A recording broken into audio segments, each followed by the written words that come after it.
Day financing offers on top items, from refrigerators to laundry pairs. And there's more. Get your new appliances delivered or installed quickly at your convenience. Because Lowe's knows appliances, Lowe's knows home improvement. Subject to credit approval.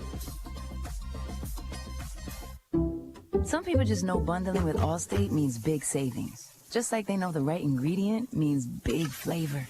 They know honey on pizza is where it's at. And olive oil on ice cream is the cherry on top. And they know when you bundle home and auto with Allstate, you can save up to 25%. Bundled savings vary by state and are not available in every state. Saving up to 25% is the countrywide average of the maximum available savings off the home policy. Allstate Vehicle and Property Insurance Company and affiliates, Northbrook, Illinois. No one does happy hour like Twin Peaks. Whatever your preference, they have everything from tequila cocktails in an extensive bourbon category to top shelf spirits and cocktails served over ice balls. And don't forget about their 29-degree man-sized drafts at Twin Peaks. This Sunday, Westwood One brings you Championship Sunday. First, it's the AFC title game. Patrick Mahomes and the Kansas City Chiefs face Lamar Jackson and the Baltimore Ravens. Then, the Detroit Lions aim for their first ever Super Bowl appearance when they take on the San Francisco 49ers. Doubleheader coverage begins at 2 p.m. Eastern Time. If it's the NFL playoffs, it's right here. It's all on your home for the NFL. 810 WHB. Football fans, are you tired of the hangovers after game day? Cannabis can help. Wake up refreshed and ready while also celebrating your team well into overtime. Find Clover at your closest dispensary today and solve all your game day woes. WHB Kansas City.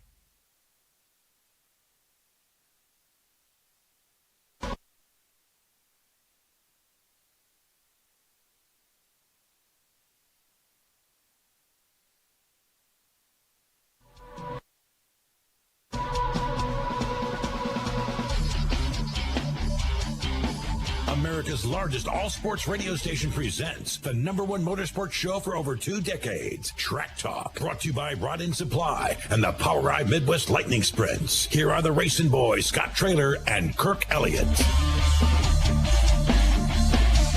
Good morning, everyone. Welcome to Track Talk here on Sports Radio 810 WHB. It's all brought to you by Rod-In Supply, featuring the POWRi Midwest Lightning Sprints. We have got a heck of a show lined up for you today. We did an interview with Kevin Swindell, who is the car owner of the winner of Logan Schuchart, and he is going to join us here in just a little bit. And this is a recorded interview that we did on Monday, right, Kurt? It is, and of course that's following the big win at the Chili Bowl with Logan Seavey behind the wheel of the number 39. And then we've got Devin Moran on as well. We spoke with Devin on Monday as well, following a good finish down at Volusia for the opening weekend for the World of Outlaws late models.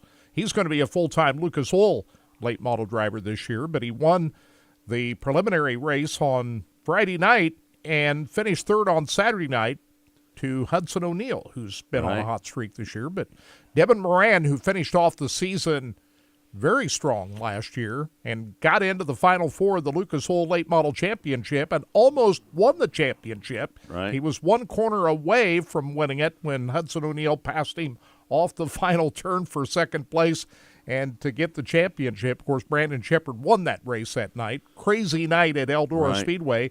Devin Moran was part of that, and he's got his season off to a pretty good start so far. Night number 1 down there at Volusia, Sam Haferteef picked up the win down there, Kurt. Got sprint cars running now. We had late models last weekend and 360 sprint cars this weekend. Right. Pretty good action. And Austin McCarl won last night, right? Yeah, what a finish that was. You know, that late caution, those two cars getting together, the 34 got sideways coming up off of turn 4. That brought out the And yellow. the 28 clipped him, and they both ran into the wall down there at the bottom of the straightaway. And I felt like that was all that Sam needed. Didn't you feel like that Sam was going to get around Austin McCarl? Did you It feel seemed like he had the fastest race car. There's no doubt about that. He didn't fare well in the redraw at the end of qualifying in the heat races. Because he drew a pill 8 Yeah, and he did everything well in qualifying and in these heat race, just almost as good as Austin McCarl did. Right. What they did was they took the heat winners and the top 4 fastest qualifiers. They split up the qualifying in 4 and did a redraw. groups. And so you had 8 drivers doing a redraw, and Austin McCarl picked the number 2 pill, so he starts outside the front row. Sam Haverteep, 8 out of 8. No, he picked 7. He started 7th, Kirk. Ryan Tim started 8th. Last night, Friday night he started 7th. Last night he started 8th. Oh, okay. You're looking at Friday night's results. I'm looking at Friday night's results. He didn't have a good draw on Friday night. Hey, but either. There's a or lot on Thursday night. He didn't have a good draw on Thursday night either. But there was a lot of good cars down there at Volusia. 42 Yeah. entered. A lot of good cars down there. Ricky Stenhouse is one of them. Yeah. Right? And Danny Dietrich showed up last night, who wasn't there on Thursday night. Were you surprised that Double D and Justin Peck showed up down there? Were you a little surprised by that? Yeah, I mean, these are guys that run 410. And Ryan Timms was down there as well. Yeah. Of course, we've seen Ryan run 360 cars. He won the Jesse Hockett Daniel McMillan Memorial last year, so no surprise that Ryan Timms would show up in a 360 car. But I am a little bit surprised that you would see somebody like Danny Dietrich, Justin Peck, guys like that show up to run a 360 Yeah, because race. they're typically not 410. Yeah. They're 410 drivers, right? Right. They don't run 360s very often. And Wayne Johnson was there as well. And no surprise that he would be there. Right, no doubt. So, but anyway, big 2 nights for Austin McCarl, who finished in second place on Thursday night and then picking up the win last night. The 2 guys, McCarl and Haverteep, just swapping positions the first 2 nights. And I just want to shout out to Landon Crawley, who is going to be our guest on Monday on Mostly Motorsports. He's going to join us at 12:20. And Landon Crawley ended up running 15th last night. He started 21st, ended up running 15th. But hey, what do you think about Landon Crawley going out on the World of Outlaw Tour? What do you think that's a about big that? step up for him. Of course, that's the son of Tim Crawley. Right. And he was racing 360 cars with the the ASCS National Tour last year, and he gets this ride with Jason Sides. Robbie Price drove that car last year. So Landon Crawley will be behind the wheel of the Jason Sides 7S for a full-time World of Outlaw run. Robbie Price is out. Landon Crawley is in. Yep. Right? So we'll be anxious to hear from Landon on Monday. For me personally, I thought Robbie Price did a fair job last year. He did.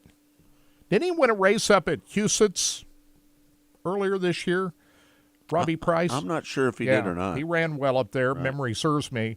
And so I thought he did a good job with Jason Sides in that 7S car, but we'll see what Landon Crawley does. It's going to be a steep hill to climb. No more experience than he's got to come in and run a full-time World of Outlaws tour. But he's a young enough guy that he'll learn a lot, I'm sure. And last night, the Super Bowl of racing got rained out with the late models last night, right? Golden Isle Speedway, right, where they did get the show in on Thursday night, where Hudson O'Neal won the feature event. But last night they had the cars out there for hot laps, and I think they got a couple of hot lap sessions in before it started raining, and they waited it out for quite a while before they finally had to pull the plug on it. So that's been canceled. Right. And so tonight they'll come back and go for $25,000 to win on night 3, which is in effect night 2 at Golden Isle Speedway. And then they go to Bubba Raceway Park after that. Hudson O'Neal won that first night, but that was a great race between Jonathan Davenport, Brandon Overton, and Ricky Thornton Jr. That was a great race between those 3, wasn't it? That was great action. The whole night was good. Yeah. I mean, if you watch those heat races, can't remember I've seen a better set of heat races than we saw on Thursday night down at Golden Isle Speedway. I mean, there was some great action going on. That battle between Jonathan Davenport and Brandon Shepard in heat number 4 was a classic battle with Davenport coming out on top. But every one of those 6 heat races were very entertaining to watch. The whole night was. Great job with the track prep down there. And then in the A main, Hudson O'Neal holding off Jonathan Davenport, Brandon Overton, Ricky Thornton Jr. coming from 7th to get into the mix, and Brandon Shepard in your top 5 on Thursday night. So anxious to see how it goes tonight. Jimmy Owens was mixing it up there a little bit as well. That's about as well as we've seen Jimmy Owens run for a while. Yeah, I know it. I haven't seen him run that well. He started 3rd in the A-Main. He ended up in 6th place. Jimmy went all of last year without a win in the Lucas Oil Late Model Series. So can you believe that? Very surprising. Yeah, no doubt about it. It's been like 15 years that he had gone straight by winning at least one race on that series. He's a 4-time series champion, and I don't know what they've been doing with that race car, but some positive work in the off-season for the number 20 car for Jimmy Owens. He looked good the other night. Mm-hmm. So, hey, what do you think about Brian Hobart being the voice of the USAC Winter Games down there? What do you think about that? Well, they don't have a USAC announcer yet. I think that's a good call, you know. And why wouldn't you ask Brian to step in and do those races? Voice of the Chili Bowl, right?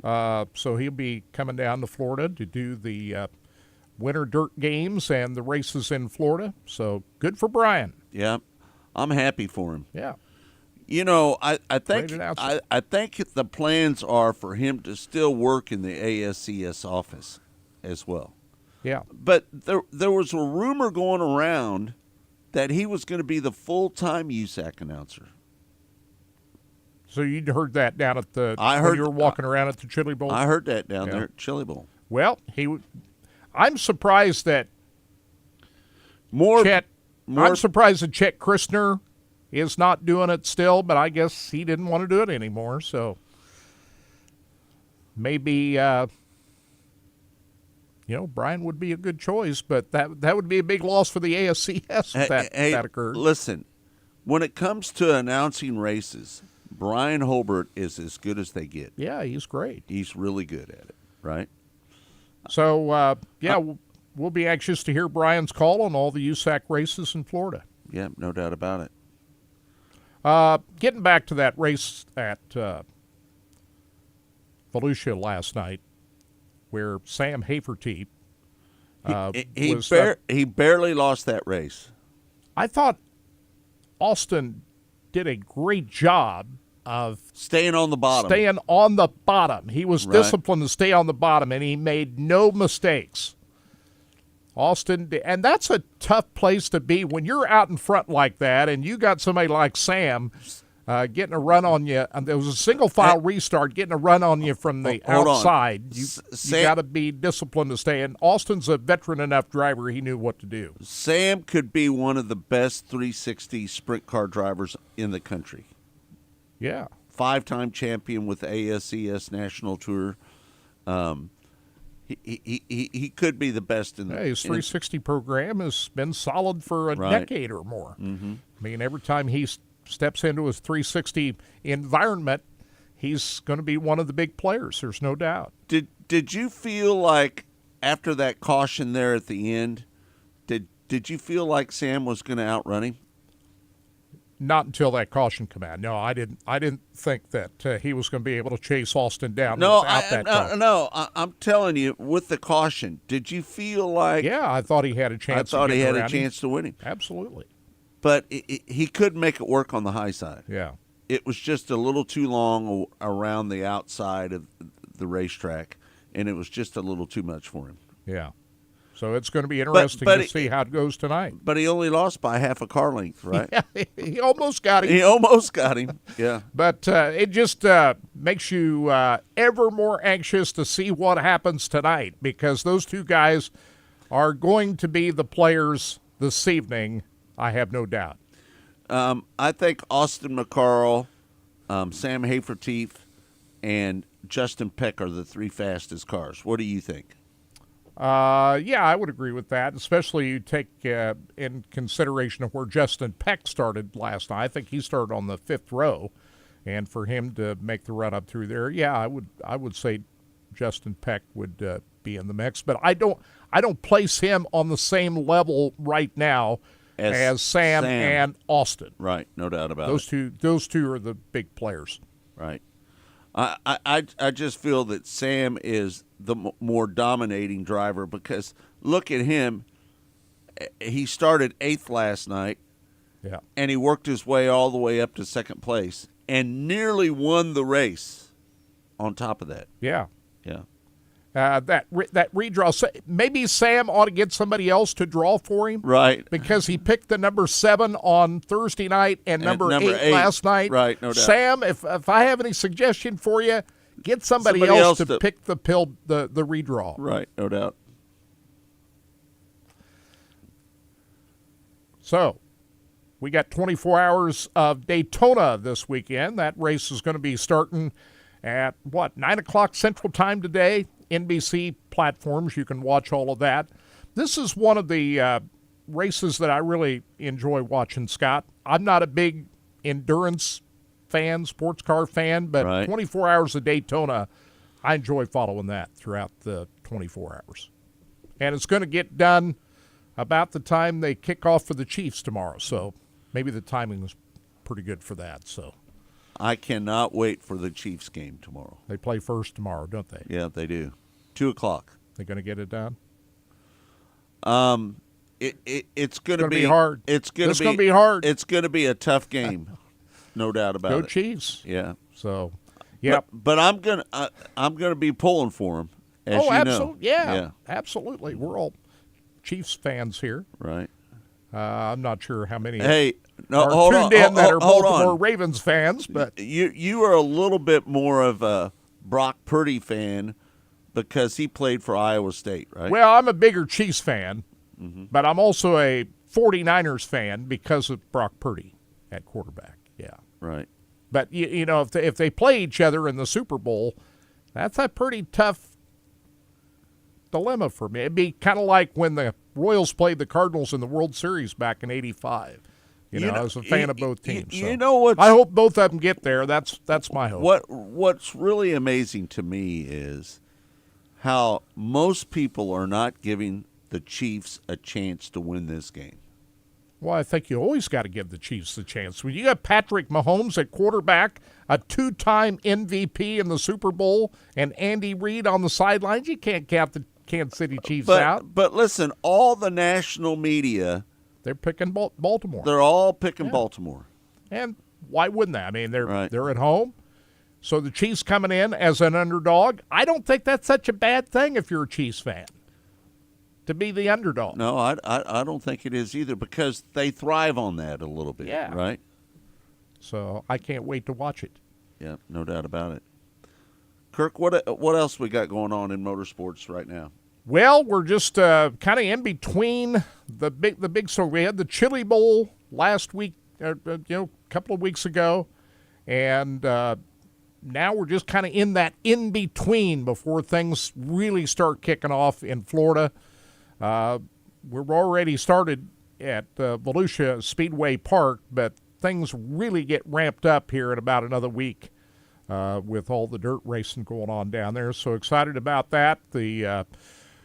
The battle between the High Limit Series and the World of Outlaws is going to start off here in the next couple of weeks with High Limit Series rolling off before it's the World of Outlaws rolling off before the High Limit Series.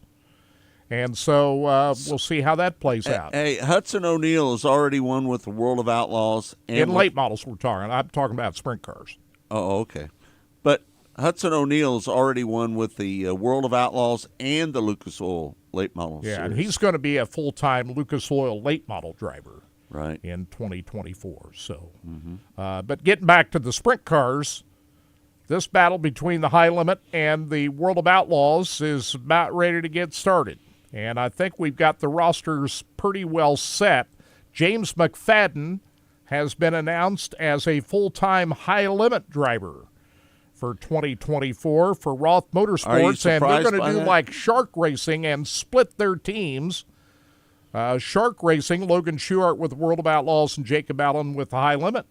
Roth Motorsports can do the same thing with Buddy Kofoid, World of Outlaws. James McFadden, who won 7 races in the World of Outlaws last year, will be a full-time High Limit driver. So now they've got 17 full-time High Limit drivers for 2024 and a dozen World of Outlaw drivers signed up and ready to go.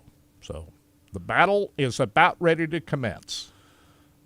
Who do you think is going to win the championship with the World of Outlaws this year? Is it going to be? Well, we know it's not going to be Brad Sweet.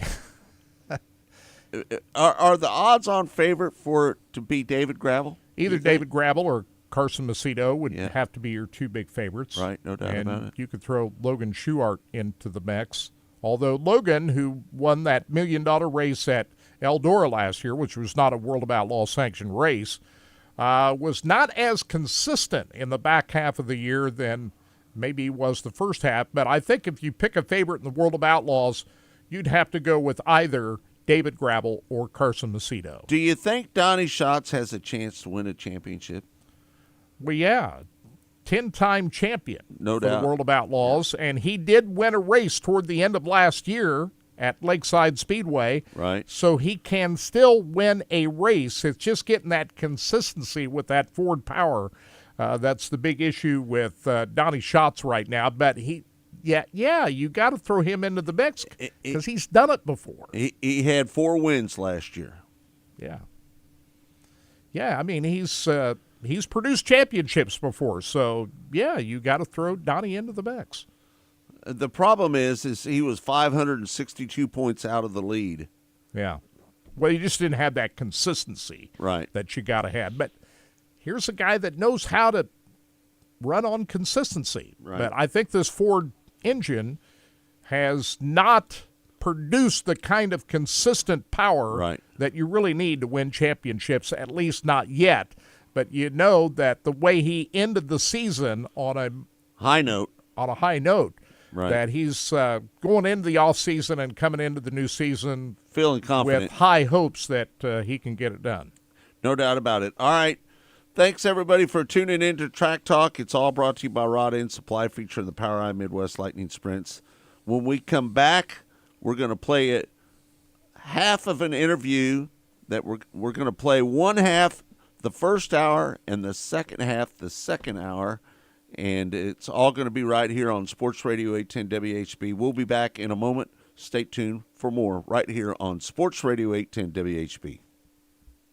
WHB Kansas City. Rod End Supply is involved with a variety of motorsports as well as industrial applications with many different types of products. Since 1989, Rod End Supply has provided superior products priced competitively. Whether you're racing at the circle track or drag strip, rock climbing, or going off-road, Rod End Supply has an assortment of rod ends, radius rods, and specialty products to keep your equipment moving. Rod End Supply's experienced staff is ready and willing to help you with your needs. Their promise is to continue to provide a superior product with superior service so you can stay in front of the field no matter what it is. To learn more, go to rodendsupply.com. Choice of a lawyer is an important decision and should not be based solely upon advertisements. Paid for, simulated client portrayal. I'm attorney Mike DePasquale. No matter how you've been injured, my law firm is here to help. Mike and his team handle all kinds of cases. Big truck accidents and wrongful death cases. Even defective product cases. Any kind of case, Mike's got this. No matter what kind of injury case you have, I promise we can help. Call me. I've got this. Mike's got this. All you need to know. 816-888-7500. Mike's got this. Hey, Kansas City, it's Brian Pringle with Victory Ford at the Legends in KCK. At Victory, we're thrilled to be your newest destination for all things Ford. Whether you're a longtime Ford fan or a first-time buyer, Victory Ford is here to make your car buying experience a breeze. At Victory Ford, we believe in giving you the best value from the start.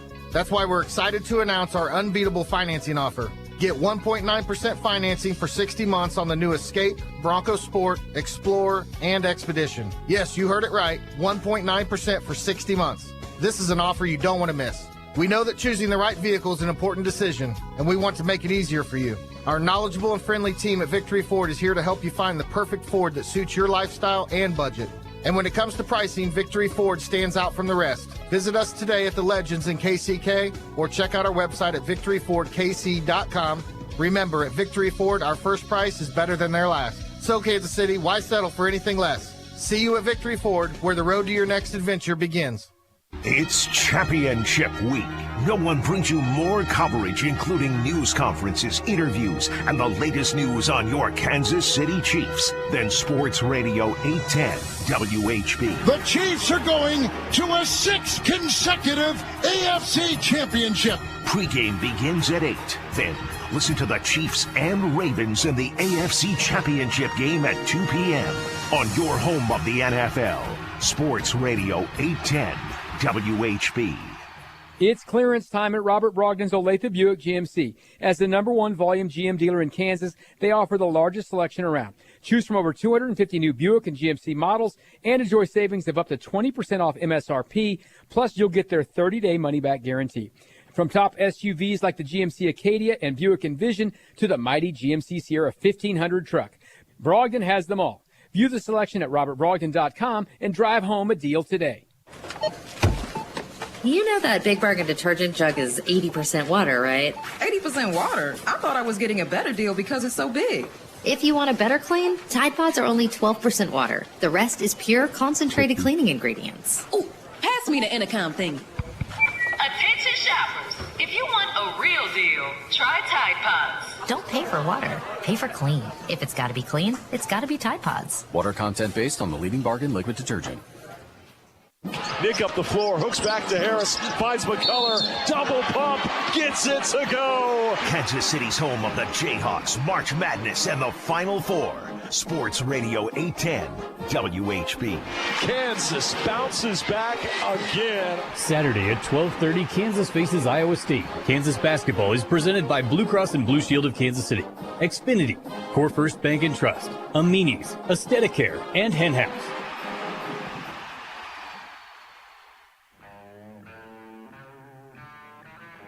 Hey, this is Larry the Cable Guy, and you're listening to Racing Boys, and if you ain't listening to them, you get out of the country because you're a communist. I love the Racing Boys. Like Mater says, they make me happier than a tornado in a trailer park. You know the funny thing about that is, the Larry voice and the Mater voice are exactly the same. Get her done!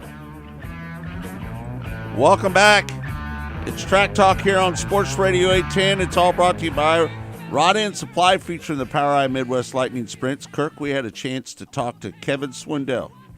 Yeah, and Kevin Swindell, who is a 4-time Chili Bowl champion from 2010 through 2013. And a 2-time car owner. Right. Champion. Very unfortunate accident that ended his driving career in 2015 at the Knoxville Nationals, but they didn't call him the Bulldog for nothing.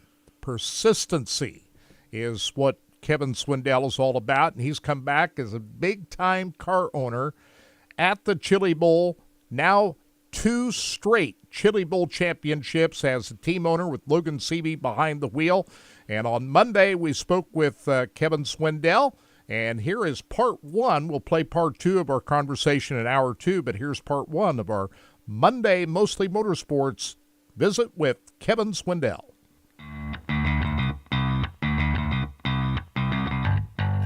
Joining us now on the show is a 4-time winner, 4 in a row.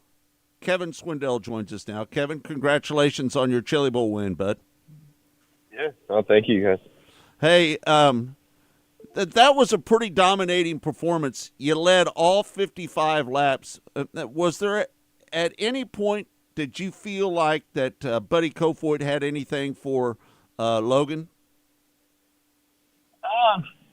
I don't think I was ever completely comfortable, the whole race. I think it was, he kept him, fairly honest the whole time. I think, the screen and some things in that place, allow you to kind of control a race a little more than you would at other places, even with them moving it now. And, Logan does a good job of that. But, I think that car's strong suit too has been, how good we're able to get off a corner a lot of the time, kind of when he needs it, or when he needs to make that little bit extra to get away or make up for a mistake or this or that.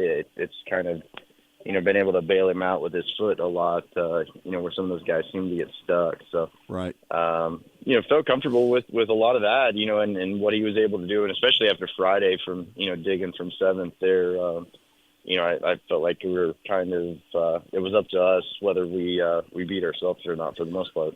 You know, the track rubbered up about lap 30, and we've had this debate on the air before. Do you feel like that maybe they should cut it back from 55 laps to 30 laps? What's your feelings on that? No, I think, I mean, if anything, I think the rubber is a pretty clear pattern the last 2 years of, right.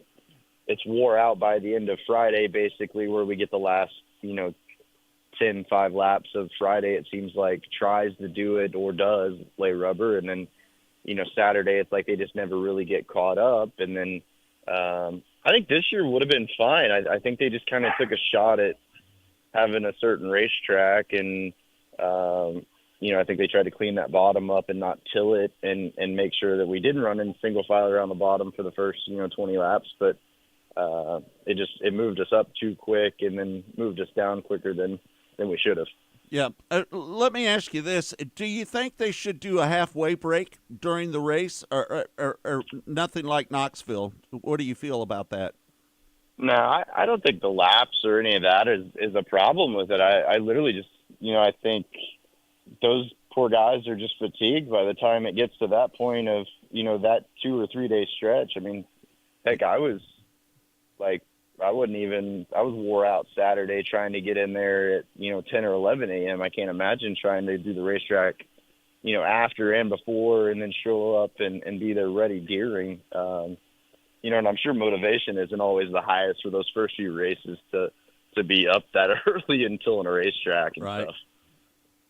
I mean, those guys really work hard all week long. I mean, you got to hand it to them. The amount of effort that it takes, there's just not an event like this one with, 7 days in a row, including Sunday's practice, and then all day Saturday to the track is completely wore out with the racetrack. Yeah. That's a pretty monumental effort that's unprecedented anywhere else, isn't it? Yeah, and the thing we've noticed the last, I think, 2 years on like Saturday, and it even kind of happens at Shootout, I think they just get it turned back over before Chili Bowl. Is it always seems to like get flat on the top, and the bottom kind of gets a little bit of bank almost to the middle of the corner. So I think that kind of invites cars down there later in the week too, to where it starts to just trend, that way. And then it's easier to lay rubber when the banking kind of holds you down there. You don't have to be so particular about, getting your tires to brown dirt on the berm and then it just cleans up and that's the issue you have. So I don't think there's any like major issue that we need to like alter anything. I think they've gone through a stage of where they're like, they take it really personally if they get it wrong or right. I think they used to just yell at us and tell us we get what we get, and now they really care in a way. And I think so now they're trying to get it right, and you only get one shot at it. There's really no way to test it for 55 laps and when all the cars are all going to run the one fast lane.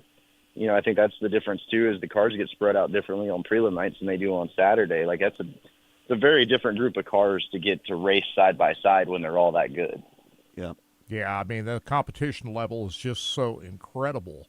Logan Seavey, this driver is really as good as there is in the country right now, isn't it, Kevin? I mean, the confidence this guy has is just off the charts right now, and he's not an overnight sensation either, but he's got it going on right now. Yeah, what can you pinpoint about what Logan has done? It all started when he won the Chili Bowl a year ago, and the season that he had with Abacus throughout all of 2023 and carrying that over to now. I feel like it started with your victory a year ago. Yeah, no, I mean, you look back, 12 months and a few weeks, and, he was coming in there with, really no confidence and no real good anything all year for the most part, except for, a couple sprint car races here and there and I think some Silver Crown stuff. But, the midget season was rough, and he bounced around. But, I mean, the kid won, championships going away, years ago. And I don't, I think you watch some of these guys and you can see a point where, like, maybe they fall off because they hit their head and, they don't want to hit their head again. Or there's different things that come into play. But I don't think any of that stuff changed. I think he went through a phase where he had some bad cars. He questioned if he was the reason cars were slow. I mean, we've all been there, and I think we got to Chili Bowl last year, and I think me having some confidence in him, helped, and kind of just reminding him, that I don't think so much it's him. It's just, the situations that you're in some of the time. And, even left there Saturday last year trying to remind him to, like, hey, I don't know what the rest of the year is going to be.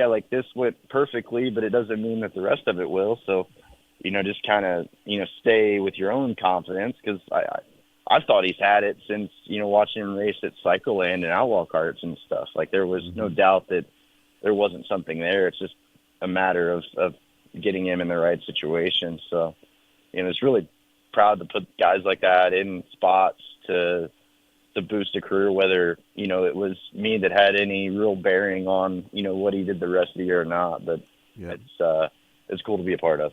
Hey, so what are you going to do with your sprint car this year? I don't know.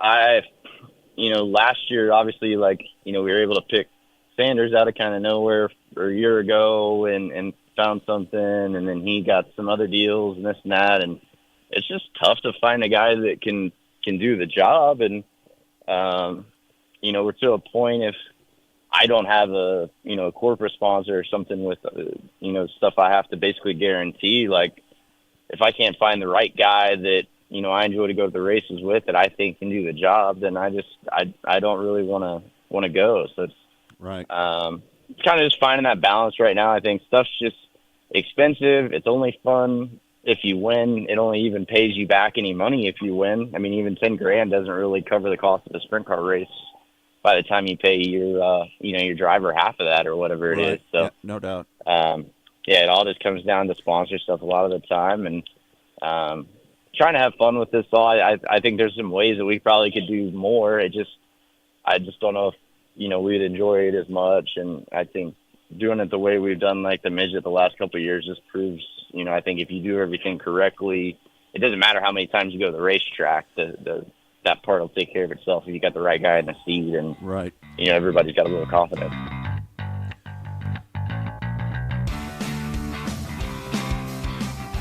Just so you know, we're going to play the second half of that interview in hour number 2.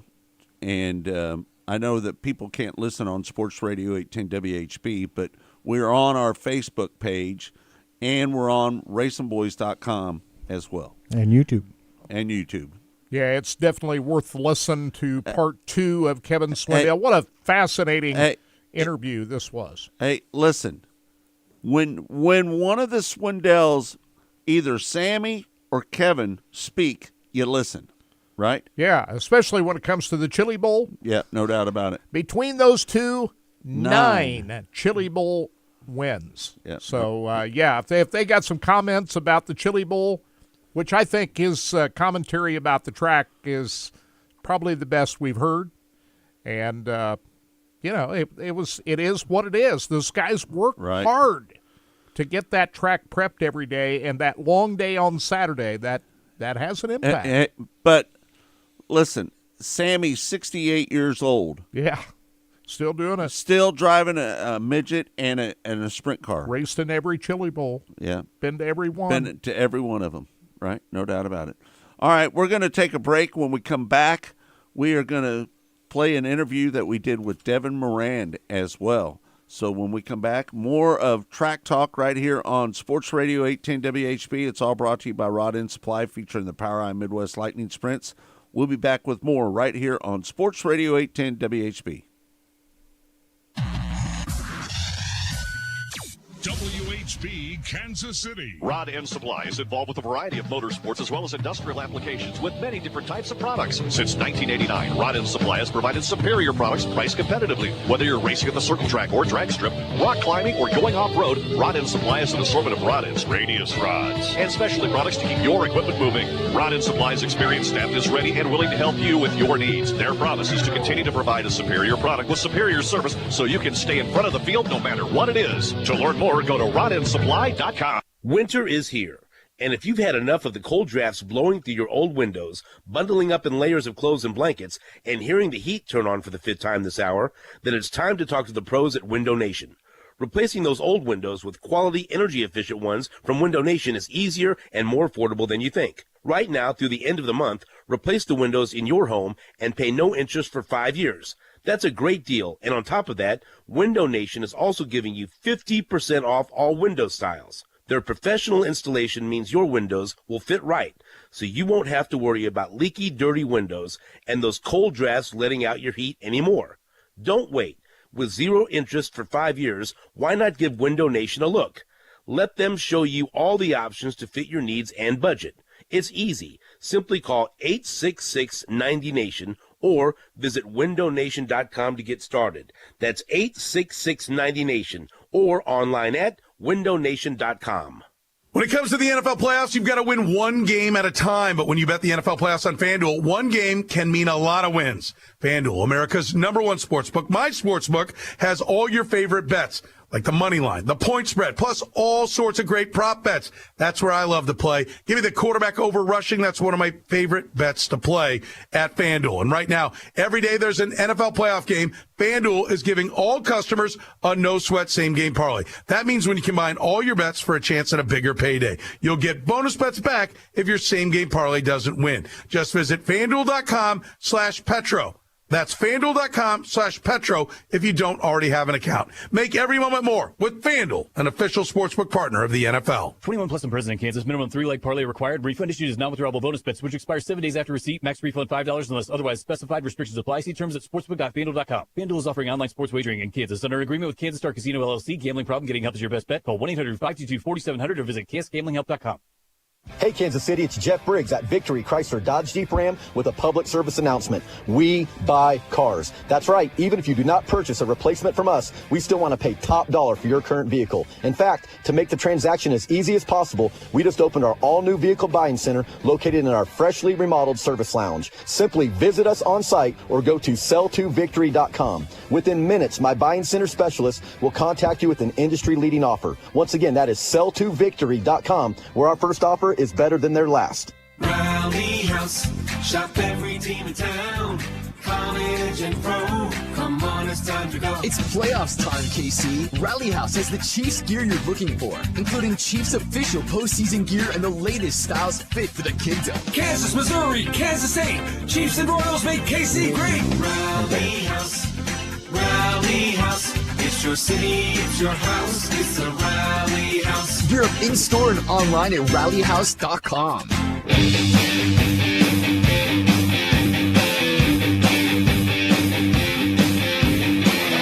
Welcome back. It's Track Talk here on Sports Radio 810 WHB. Don't forget hour number 2 on our Facebook, YouTube, and racingboys.com. So if you want to watch hour number 2, Kirk, we had a chance to talk to Devin Moran. Devin Moran was one turn away from winning the Lucas Oil Late Model Championship last year after he slipped in the back door late in the season on that Final Four, made it in, had the lead or second place behind Brandon Shepard that would have secured him the championship, but only one thing happened. Hudson O'Neal got around him. Right. And Devin Moran ended up the season on a strong note. He started off the season strong with a win and a third-place finish at Volusia last weekend. And we spoke with Devin on Monday's Mostly Motorsports show, and here's a portion of that conversation.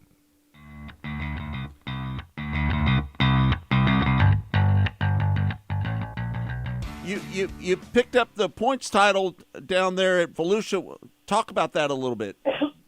Oh, yeah, just for some reason, myself and Volusia, we have a pretty good little chemistry deal going on there. We've been down there. I've been there I don't know how many trips now, and just seems like the last 2 or 3 years I've really found my niche at that track, and my Longhorn chassis has been running great at that place, and we just kept it up this year. So it was a heck of a way to start the year, and makes me super excited to go back for the Dirt Car Nationals there in the middle of February. It seems like Longhorn is kind of starting to take over in the late model series a little bit. Is that kind of true a little bit?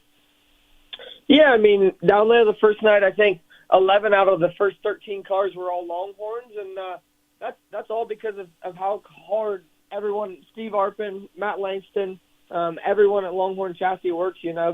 they've been pretty good. They've got guys like Tim McCready and Jonathan Davenport, and then other people that's been on top of the game for a long time. But that doesn't stop them from working. You know, they're always trying to develop and do different things. And I've been in those cars for 5 years now, and obviously Bobby Pierce, Brandon Shepard, some of the best drivers in the country are in them cars now. And that's just a kudos to how hard them guys work and giving us a great piece of equipment that we can tune on and adjust around ourselves and make it go fast.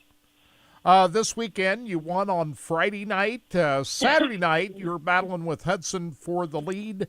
They're just talk about between the two nights, how you ran on Friday night versus coming back on Saturday night, finishing third. Yeah, I mean, obviously the track was quite a bit different from Friday to Saturday. I was a little more elbows up on Friday night, and my car was really good right through the middle of the racetrack all weekend. And on Friday there was enough grip there that I could rip it right around there and I could make good time. And on Saturday I felt like I might have had the best car on Saturday as well. Just kind of things didn't play into my favor on Saturday. The way the lap cars and stuff were, I mistimed it a little bit and did a couple things a little bit wrong, and Hudson did it right that night. So he did a good job, but all in all, I felt like we had a great race car all weekend. My crew's been working their butt off and providing me with what I need to put myself in position to win races, you know. You came within one turn of winning the Lucas Oil Championship, that crazy race at Eldora Speedway, the Dirt Track World Championship. You had the lead there. You almost got the win of the championship when you slipped in that Final Four there. The race, a couple of weeks before that, just getting into the Final Four, but you almost walked out of there with the title. What did that feel like at the end of that race? That was a crazy night at Eldora. Yeah, it was definitely a lot of emotions there the last couple of weeks. You know, we were 6 in points going into the final week before the Final Four, and I felt like we were getting better and better as the year went on, and we did everything right. And just unfortunately, a couple things happened to Brandon that he had failures and didn't finish, and it just propelled us into the Final Four. And then obviously Eldora was kind of not the best circumstances, I guess, for racing, but we just tried playing that weekend as smart as possible and as strategic as possible. And yeah, it almost paid off. It's a bittersweet deal because we could have been 6 in points, but we were so close to winning at the same time. It just makes us hungrier, you know. We were so close. We were, like you said, the last corner and just missed it a little bit. So it just makes me and myself and my guys work harder and makes us want to get that championship this year that much more. You know, late model racing seems like it's more competitive now than it's ever been. You got Hudson O'Neal, Ricky Thornton Jr., Jonathan Davenport, Tim McCready, Brandon Overton. There's so many good late model drivers out there. It makes it really challenging for you as a driver to try to outrun those guys, doesn't it? Oh, yeah. I mean, them are just a few of the guys. I mean, you got Shepard and Bobby Pierce, and there's so many guys out there that are so good at what they do. And when all the series are racing individually, it's not bad because it kind of splits us up. But like down here in Speed Weeks at Volusia and places, everybody's racing together, and it's really hard to win them races. So yeah, it's full on grind mode. Do what you got to do to be prepared and ready to go, and hopefully it's just your night. Yep. Talk about a grind. You open things up this week at Golden Isle Speedway, and then you're going to Bubba All-Tech East Bay Raceway Park. This is a pretty heavy stretch of racing you got coming up. How do you handle the grind? How many races is that in a row, Kirk? Well, you've got about 13 nights and 16 nights or something like that. Yeah, I don't know exactly how many it is in a row, but I know from like the start of Brunswick to the end of the second round of Volusia, it's like 21 or 23 races in about 25 nights. So it gets pretty hectic, but I mean, this is what we get paid to do, and we love doing what we get paid to do. So it's just you have to have people that are willing to work hard and love the sport and love what they do. Me and my guys all exceed all of that. So it's not bad, especially when you're running good. It makes it a lot of fun. But when you're struggling, it can definitely get tough at times. You just gotta keep positive and keep working hard, and hopefully at some point you figure it out. So, I don't know. This is my favorite time of the year. I love these tracks. It's always good racing, and yeah, it's the Summer Nationals, the winter Summer Nationals in Florida for the year, I guess. You just got to stay positive during the whole season, really. You got to stay in the right frame of mind, don't you? Yeah, and it's not easy, especially when you're running either the World of Outlaws or the Lucas Oil Tour, going up and down the road, racing the best of the best every night, going to tracks that you sometimes struggle at. It's really hard to keep a positive mindset, but like you said, if you do, that's the best thing for you, and you just keep going at it, keep working at it, keep attacking the things you need to attack, and eventually it might not happen this year, but eventually you overcome those obstacles, and it's very gratifying once you do. How different do you prepare for these early races in Florida compared to the rest of the season? So really we prepare the exact same.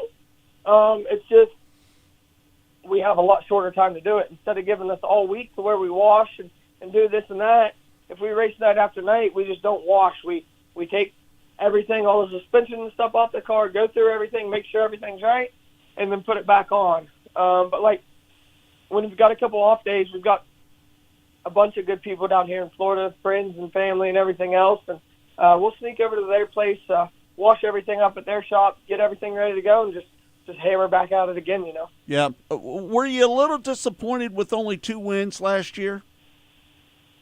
No, I mean, having the 2 Evolution, and we had a couple more throughout the year, but yeah, same thing. It's hard to win races when you're racing against the best of the best every night. No doubt. You always want to win every night, no matter what. So, yeah. So only having 5 wins isn't exactly what we wanted. But the first year with Roger Sellers and Double Down Motorsports, that kind of stuff just happens, and we're learning every day as we race, and hopefully we double or triple that this year. That Show Me 100 win down at Wheatland, that was an unusual night, wasn't it? Yeah, that was definitely a crazy, weird, all different kinds of emotions were going on, but at the end of the day, we got the money and went home happy, so it's hard not to complain about that, right? Yeah, no doubt about it. Devin, we can't thank you enough for taking the time to join us here on Mostly Motorsports. It's all been brought to you by Rod End Supply, featuring the POWRi Midwest Lightning Sprints. Can't thank you enough for doing so. Good luck to you this year, and we hope that you'll get probably somewhere around 10 wins this year. Yeah, let's hope so. I'd like to come out of Speed Weeks with a couple more, so hopefully we can have a really strong showing at all the Lucas races and just go from there. And I appreciate you guys having me on. Just want to thank all my great sponsors, C&W Trucking, Lazy Days, Big River Steel, obviously Roger Sellers and Double Down Motorsports, Longhorn Chassis and Bill Stein Shocks. Just I have so many great partners and friends and everything that help us do this. And, yeah, hopefully we can make some noise this summer. Kevin Moran, who, at Wheatland at the Lucas Oil Speedway last year at the Show Me 100, he was handed the win after apparent race winner Ricky Thornton Jr. was disqualified for failing the droop check. But yeah. Ricky had something break on the car, too, that cost him that. But he was in the right place at the right time. Kirk, did you notice the body on that race car? I did. We were watching the video here on the big screen as we were watching it's that. It's all pulled in right up to the front yeah. wheel. Kind of takes you back to the days of NASCAR's Twisted Sisters. Yeah, back in the day. They manipulate the front end for aerodynamics and so forth. Right. I'm sure he's not the only one doing that. I want to give a shout out to Ralph Palmer, just checked in from Lakeside Speedway. He's the general manager out there. They're going to have 6 cars at the World of Wheels show this weekend down there, and they're going to have a booth down there as well. So get down there, check out Lakeside Speedway. Martel Hall, right? It's next weekend is what it says. It's next weekend? Yeah. Next weekend. Yes, sir. Next weekend. So, which is good for everybody in Kansas City. So right. A lot of stuff. It's going to be a little bit warmer. And not a Chiefs game on during the day. Right. So that's the weekend to have the World of Wheels. That's so right. that'd be February 3rd, 4th, 5th. Yep, next weekend. Or around 3 that. minutes, so music. Yeah. 3 minutes. You want to do that? 2nd, 3rd, and 4th. are the dates for the World of There you Wheels. go. There Right, no doubt about it. The National Sprint Car Hall of Fame and Museum been doing a lot of work on the Hall of Fame, getting all spruced up and ready to go for 2024. And they've got a couple of big sweepstakes that we want to tell you about. The first one is the Corvette that they're going to be giving away in August, exactly the week after the Knoxville Nationals. We're going to be having the drawing for the Torch Red Corvette. It's the Z06 Corvette convertible with the Z07 Performance Package and $25,000 to the grand prize winner. And you can get signed up for that at winaz06corvette.com. And, of course, all the proceeds go toward the betterment of the National Sprint Car Hall of Fame and Museum. And the other sweepstakes they've got going on up there is the fully race-ready sprint car that they're going to be giving away in December this year. It's a new Triple X chassis with an Al Parker Racing 410 cubic inch engine, race-ready sprint car.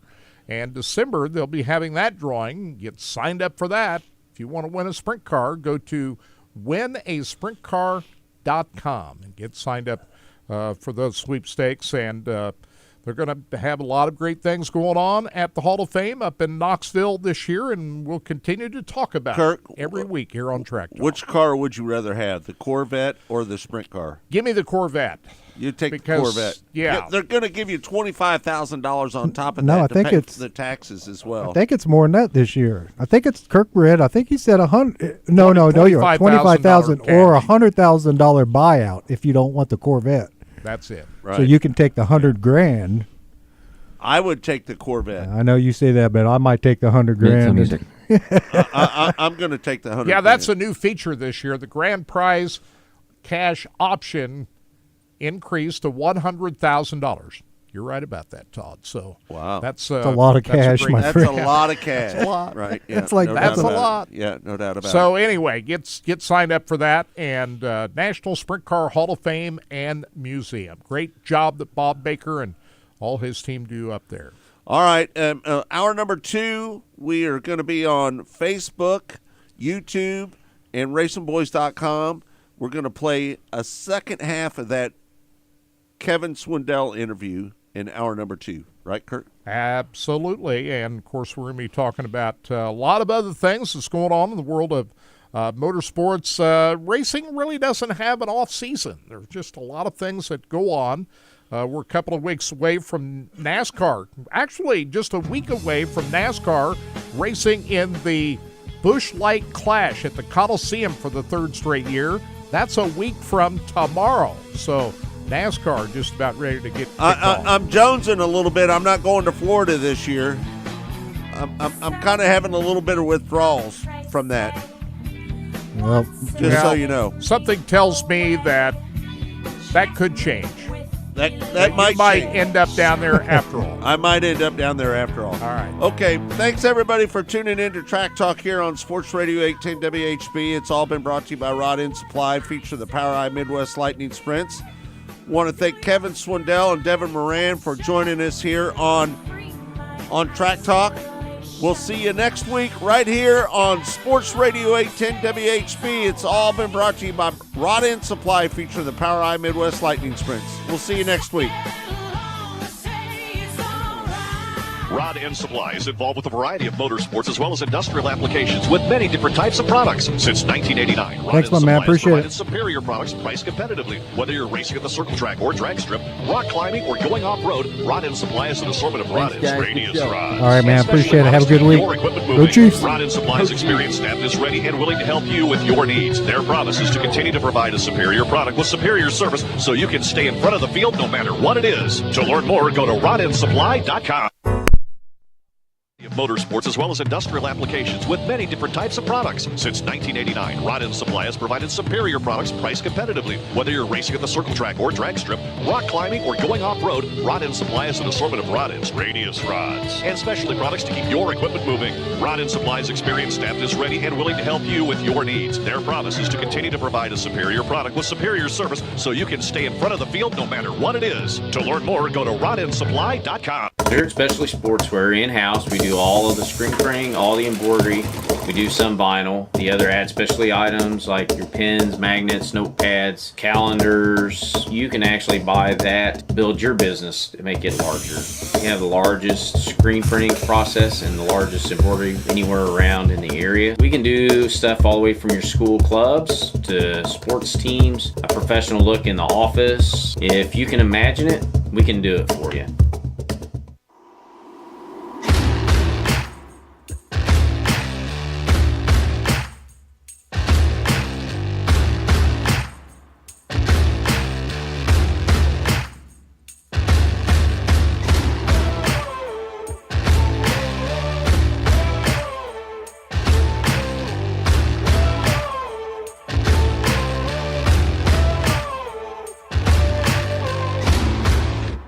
Rod End Supply is involved with a variety of motorsports as well as industrial applications with many different types of products. Since 1989, Rod End Supply has provided superior products priced competitively. Whether you're racing at the circle track or drag strip, rock climbing, or going off-road, Rod End Supply has an assortment of rod ends, radius rods, and specialty products to keep your equipment moving. Rod End Supply's experienced staff is ready and willing to help you with your needs. Their promise is to continue to provide a superior product with superior service so you can stay in front of the field no matter what it is. To learn more, go to rodendsupply.com.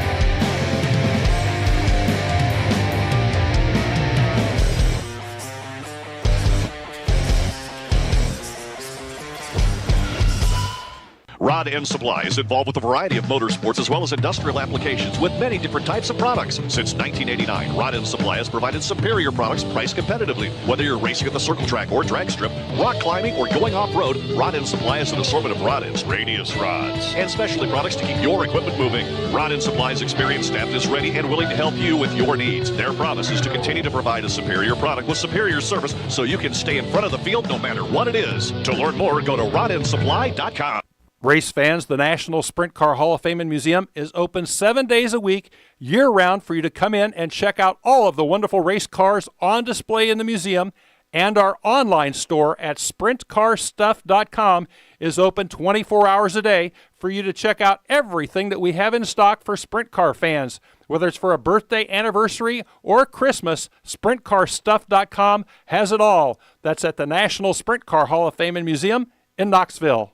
When Steve died, the outpouring of love was amazing. These dollars had come together to support us, and we realized, no, we didn't want to use them for us. We wanted to use them to help others. The foundation has done so much for so many people. It helps any family that has somebody, whether it be a crew member or one of the drivers, that get hurt. We can help them to get through the situation. I was injured in a non-wing sprint car accident that broke my neck and left me with a spinal cord injury. I was in the hospital 8 months, and that got really, really expensive, so having that extra help to help push me and my family forward was a big deal. Yes, Steve's death is the reason the foundation exists, but it's Steve's life, and it's the lives of racers everywhere, is the reason we're able to do the work we do.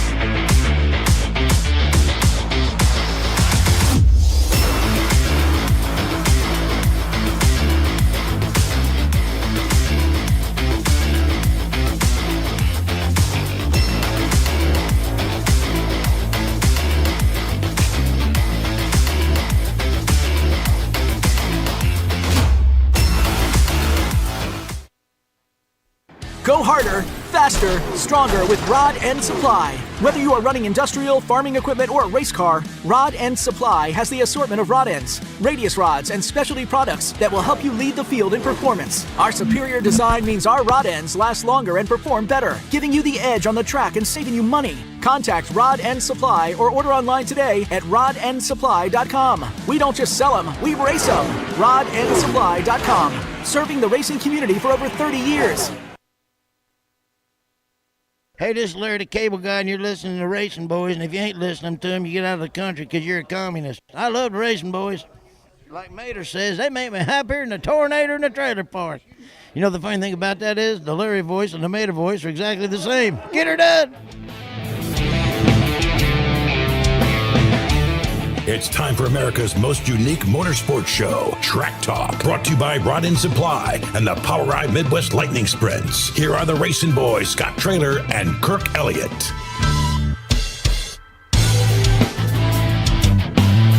Welcome back. It's Track Talk. It's all brought to you by Rod End Supply, featuring the Power Ride Midwest Lightning Sprints. Kirk? Well, we've been talking about the one race that you and I were able to see last night, and that was the 360 sprints at Volusia Speedway Park, where Austin McCarl holds off Sam Haperteep Jr. at the wire. Big finish last night, but there was some other racing that went on that we haven't already talked about. Right. Central Arizona Speedway had some racing action last night. I didn't see it. I'm not sure if anybody streamed it or not, but some IMCA action. And Kenny Schrader wins the stock car feature at Central Arizona Speedway last night. A stock car feature? That? Yeah.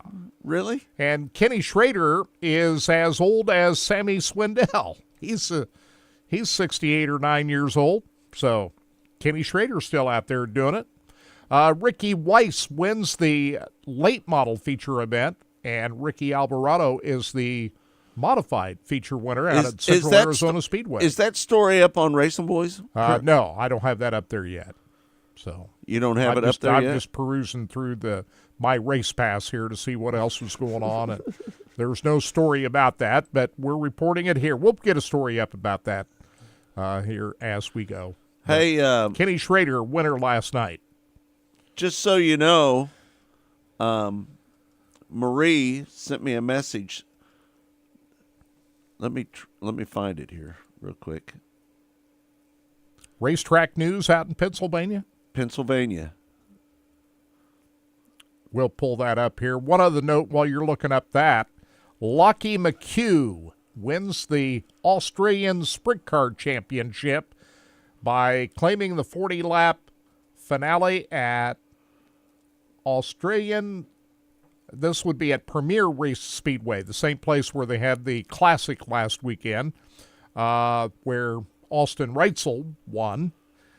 Same racetrack, Warrnambool, and Lockie McHugh is the winner, finished ahead of Jamie Veal, Jock Goodyear, and Jordan Charge out in Australia. And still, we talked about this on Monday, Aaron Reitzel wins a huge race. Down in Australia. The Classic, $40,000 in Australia. So congratulations to Aaron. When he gets back to the States, we'll try to lock him in for an interview. Talk about that. That's, I would say, his win at the 360 Knoxville Nationals a year ago, and this probably his two big wins. Of course, he's a multi-time ASCS National Tour win. He made $40,000. And he won the preliminary race ahead of that. Right. On one of the nights ahead of that. So big weekend down in Australia for Aaron Reitzel. Tri-City Raceway Park, I believe that's out in PA, right? The track is for sale. They said, yes, the track is for sale. Yes, we are still opening in 2024. If it doesn't sell, yes, we have a few races already scheduled, and we will be releasing the schedule soon. So just so you know. So if you're looking for a racetrack out in Pennsylvania, there you go. There you go. Go for it. You want to buy a racetrack, Kurt? No. No. That's a quick answer. No. Happy to be a fan at this point. Do you want to run that second part two of Kevin Swindell right now? People are waiting to hear that. Whatever you want to do. You ready to go with that, Todd? Yeah. Let's go ahead and get into it. Part two of Kevin Swindell. You heard the first part in hour one. Kevin Swindell, of course, celebrating would be his sixth Chili Bowl victory because he's won 4 as a driver, now 2 as a team owner with Logan Seavey behind the wheel. And we spoke with him on our Mostly Motorsports show on Monday, and here is part 2 of our visit with Kevin Swindell. Hey, I got to ask you this question because it seemed to me that 410 Racing was making a little bit of a comeback. And I see what High Limits is doing, and I see what the World of Outlaws is doing. Are you a little concerned? And I've said this more than one time on the air, that I'm a little worried that it could fracture 410 Racing a little bit. What's your thoughts on that?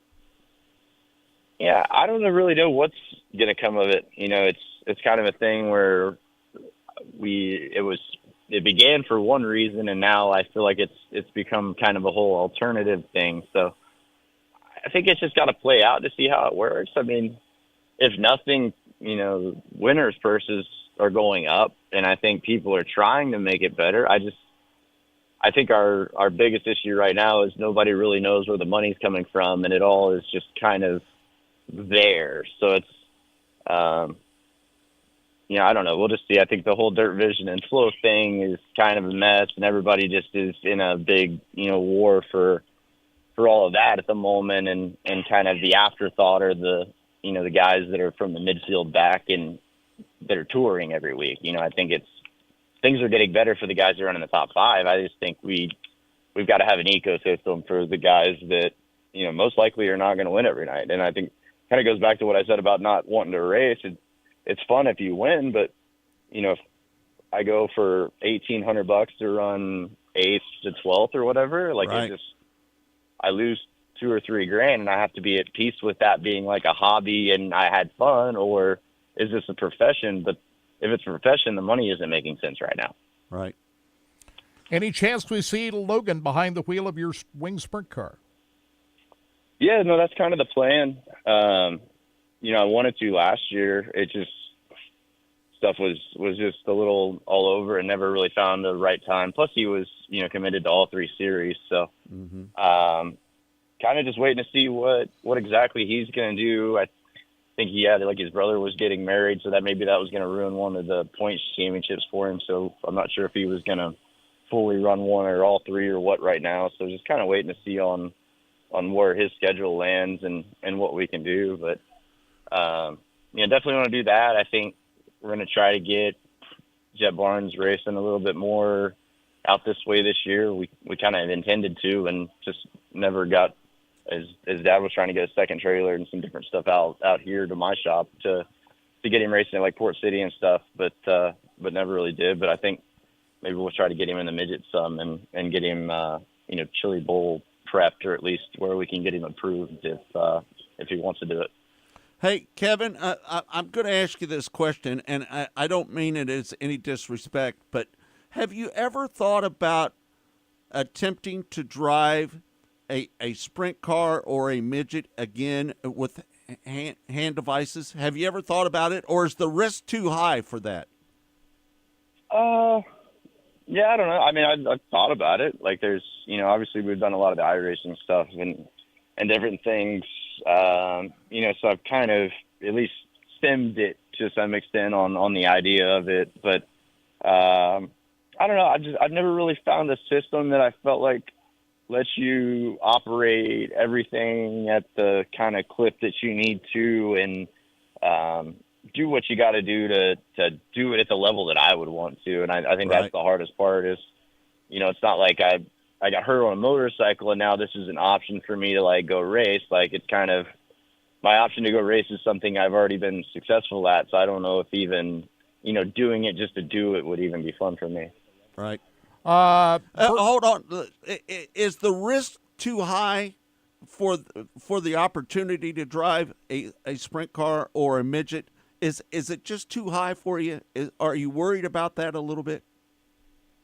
Not really. I mean, I think there always is that back of your mind when you kind of done something to yourself that's a little bit permanent. Like, they're like, what else can I do to myself permanently? So right, I think it's like I'm okay with the little bit of messed up I am, I'd rather not be any more messed up. So yeah, I think that's in the back of your head. And I think some of that comes with what I have just sort of proved for the most part.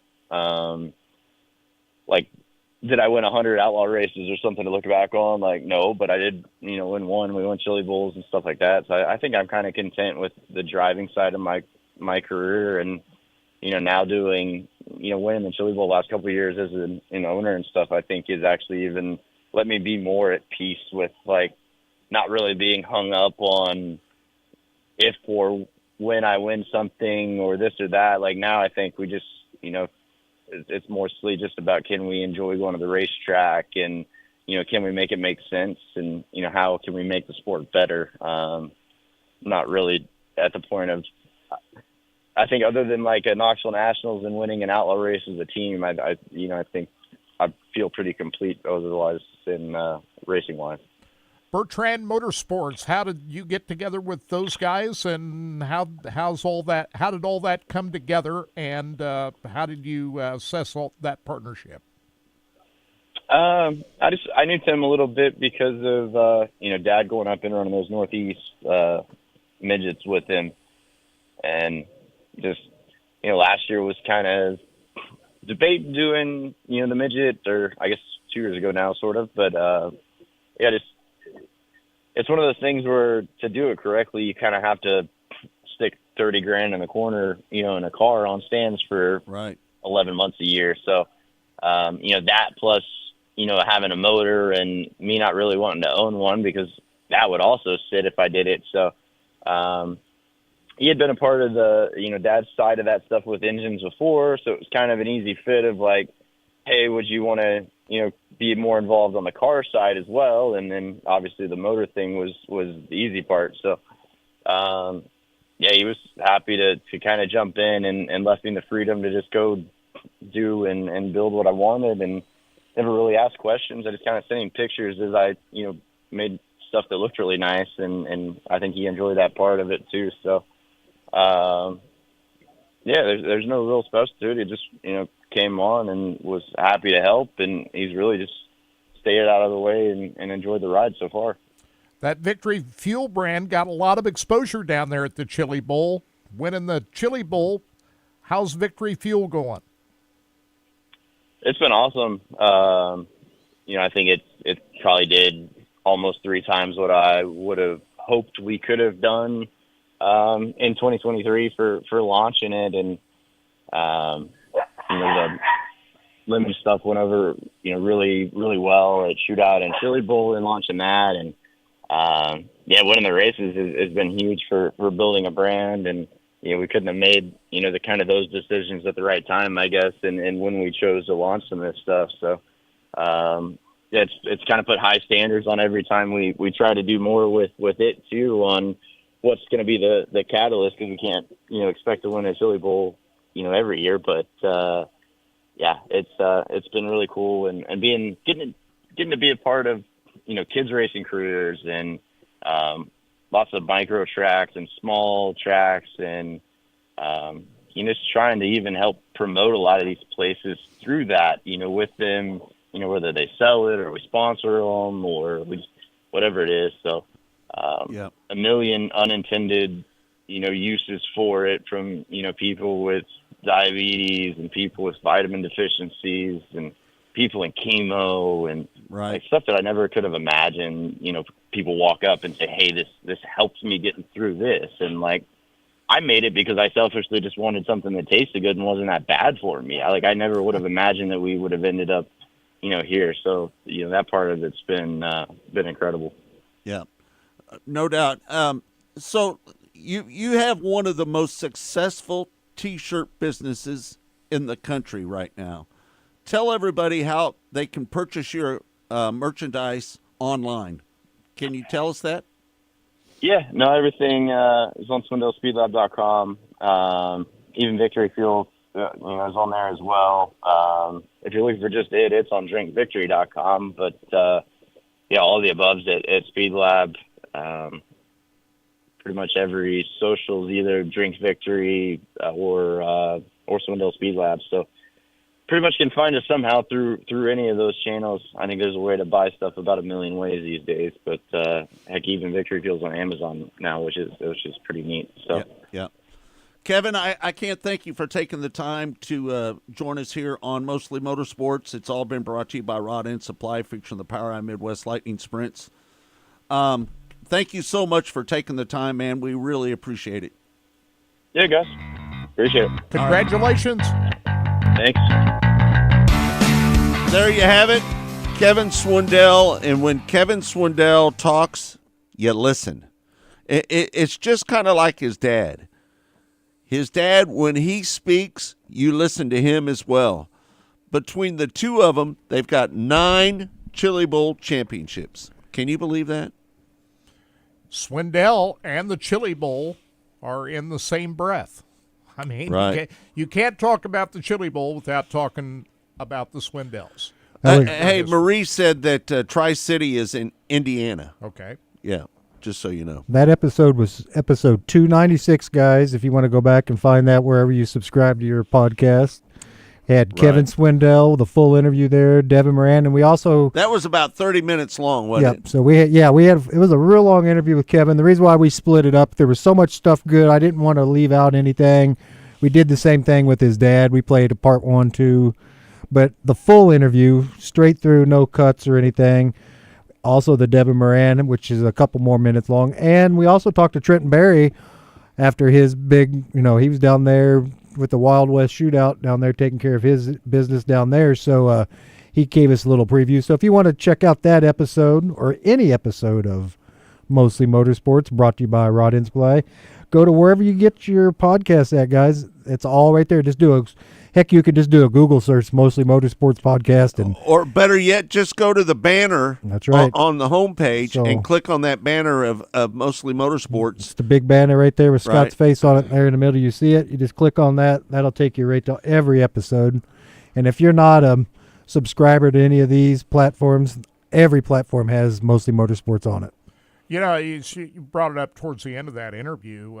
Kevin Swindell has taken merchandising to the next level in racing. Really has. Speed Labs and what he's been able to do with his merchandising. And that's been a major part of what Kevin Swindell has had going on. And that is a big part of the revenue that these racers have coming in is the merchandise sales. Yep, no doubt. That's huge. That's and it's kind of like what we've been talking about, Todd, with the musical acts out there. They have to depend on merchandise sales anymore. Absolutely. Yeah, no doubt. If the model has changed, and there's, like you said, the sponsors aren't dishing out tons of money, and record labels aren't dishing out money. It's just you've got to make your own out there, and like you said, if everybody likes a T-shirt, everybody likes a hat. So buy a T-shirt or a hat when you're at the track, your favorite driver or your not so favorite driver. And like you said, man, it isn't expensive. These T-shirts aren't high end stuff. Just get you a nice T-shirt, and that helps out these drivers a lot, man. It is a major part of the equation that these racers absolutely have. Traveling up and down the road to try to make ends meet is selling merchandise. Hey. And when you go to a World of Outlaws event, I'm sure High Limit will be the same way, and these big late model series is you walk through, they've got midways now, just That's like right. you see at NASCAR events with the merchandise trailers. That's right. It's not a lot different than what you see out here at Kansas Speedway Right. with the NASCAR. Absolutely. With the World of Outlaws, when they come in and stage an event, or I'm sure High Limit will be the same way with everybody's got a merchandise trailer now. Right, no doubt about it. Kirk, they've got 3-day passes for the Show Me 100, right? They do. The February 1st is the deadline for that. We posted a story up about that yesterday. Let me try to pull that up and talk about that at Lucas Oil Speedway. Coming up in 2024, the Show Me 100 is coming up on Labor Day weekend. Again this year. Of course, that's the major event at Lucas Oil Speedway. And the deadline is February 1st to purchase the reserve seats or renew your passes for the 2024 edition of the Show Me 100. Starting on Thursday, May 1st, all available reserve seats for the Show Me 100 will go on sale to the general public, and those 3-day passes are $115 apiece and do not include pit passes. Those must be purchased separately if access to the pit area is denied. So a little bit different situation there. Campground reservations also now being accepted for the Show Me 100. And to get more details on that, just go to lucasoilspeedway.com and you can read all about it. Right. We got a lot of good stories up on our website, Kirk, don't we? We got a ton of great stories up there right now. Yeah, of course, as we get into the meat of the season, we'll have more going on as we approach the 2024 season. And, of course, we talked about it in the last hour. We're getting pretty close to the season opener for the World of Outlaws, which will be 2 weekends from now at Volusia Speedway Park. And then in 3 weeks, the High Limit Series will be starting off. And the roster of drivers expanded for the High Limit Series the other day when James McFadden was announced for Roth Motorsports as the 17th driver. And here are the drivers that are going to be running the High Limit Series: Brad Sweet, Rico Abreu, Brent Marks, Casey Kane, Jacob Allen, Chris Windham, Tyler Courtney, James McFadden, Corey Eliason, Zeb Wise, Justin Peck, Corey Day, Spencer Baston, Brennan Crouch, Parker Price Miller, Tanner Thorson, and Connor Morrell. Those are your 17 drivers. How many of those are going to finish the season? I'm not sure how many of those guys are going to finish the season, but tell me what the World of Outlaw drivers, Kirk. Can you do that? We've got a dozen of them. Donnie Schatz. We have Giovanni Selzy, David Gravel, Carson Macedo, Sheldon Hodenshield, Logan Schuart, Buddy Kofoid, Bill Balog, Brock Zierfoss, Landon Crawley, Bill Rose, and Noah Gass. And just so you know, we are going to have Connor Wade on, who is the pit reporter for the World of Outlaws, and Chase Rodman on every week. We're going to have both of them on every week. Right. During Mostly Motorsports. Chase Rodman, of course, going to be the lead announcer for the High Limit Series this year. Yeah. And I think he'll do a great job, don't you? And they did announce the pit reporter, Tony Laporta, will be the pit reporter for the High Limit Series on Flow Racing this year. So that was announced here within the last week or so. So, of course, Johnny Gibson's still going to make the call for the World of Outlaws, as he's done forever, with Connor Wade in the pits. And we've seen Connor this weekend down at Volusia Speedway Park. He's been doing a great job. The pit duties down there, so he's already got a first start. Maybe we ought to try to get Connor on Monday's show. What do you think? Maybe we. I think we'll get Connor on Monday because the Outlaws are going to be kicking off not this next weekend, but the weekend after that down at Volusia Speedway Park. So it's getting close, my friend. I'm ready. I'm ready for the season to get underway. Are you ready? Yeah, of course. I feel it's already underway. We've already gotten into it. Down at you and I were down at Tulsa, so I feel the season's already up and running. It never ends, does it? But the season never ends in racing. The season really no, it doesn't. It doesn't. It's really year end. round. Yeah. Let's face it. Yeah, it doesn't end. Always something going on. You'll be missing football, though. I'll be missing football for sure. But football goes all year round. Well, and if you watch the NFL Network, yeah, they're smart about it. I watch Good Morning Football every morning. Yeah, every morning I watch. I watch for an hour, but after an hour I get too much. But yeah, NFL does. They've able to figure out how to stretch out the season to where they only have about 4 to 6 weeks where there's really nothing going.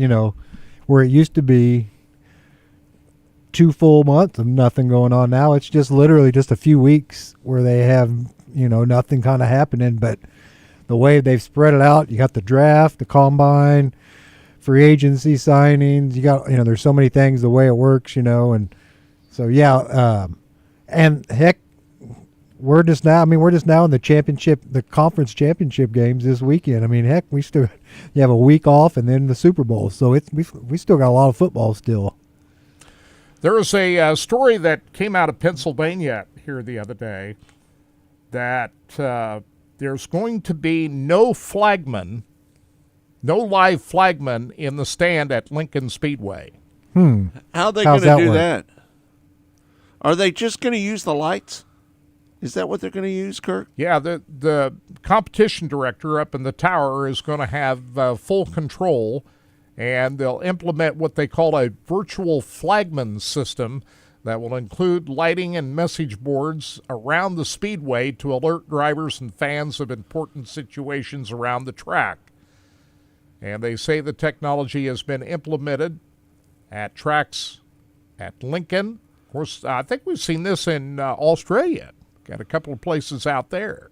But they're going to try this at Lincoln Speedway. What do you think about that, Kirk? What do you think about no flagman? I don't know. I'm not for it, to be honest with you. I'm not. The flagman. I don't know what to think about it. The flagman is Terry Watland. Could have been the best flagman that Kansas City's ever seen, right? Yeah. And he always made sure when he was the flagman that he was in control of the race. The flagman has to really dictate what goes on during the race. Well, that's what it used to be like, but it's not that way anymore. If you look at the World of Outlaws, and the High Limit Series is going to be the same, all these national touring series, the flagman is not the man in control. It's the competition director up in the tower that speaks on the receivers to the drivers and has full control of everything. That's the way it is nowadays. What you described, that's the old days.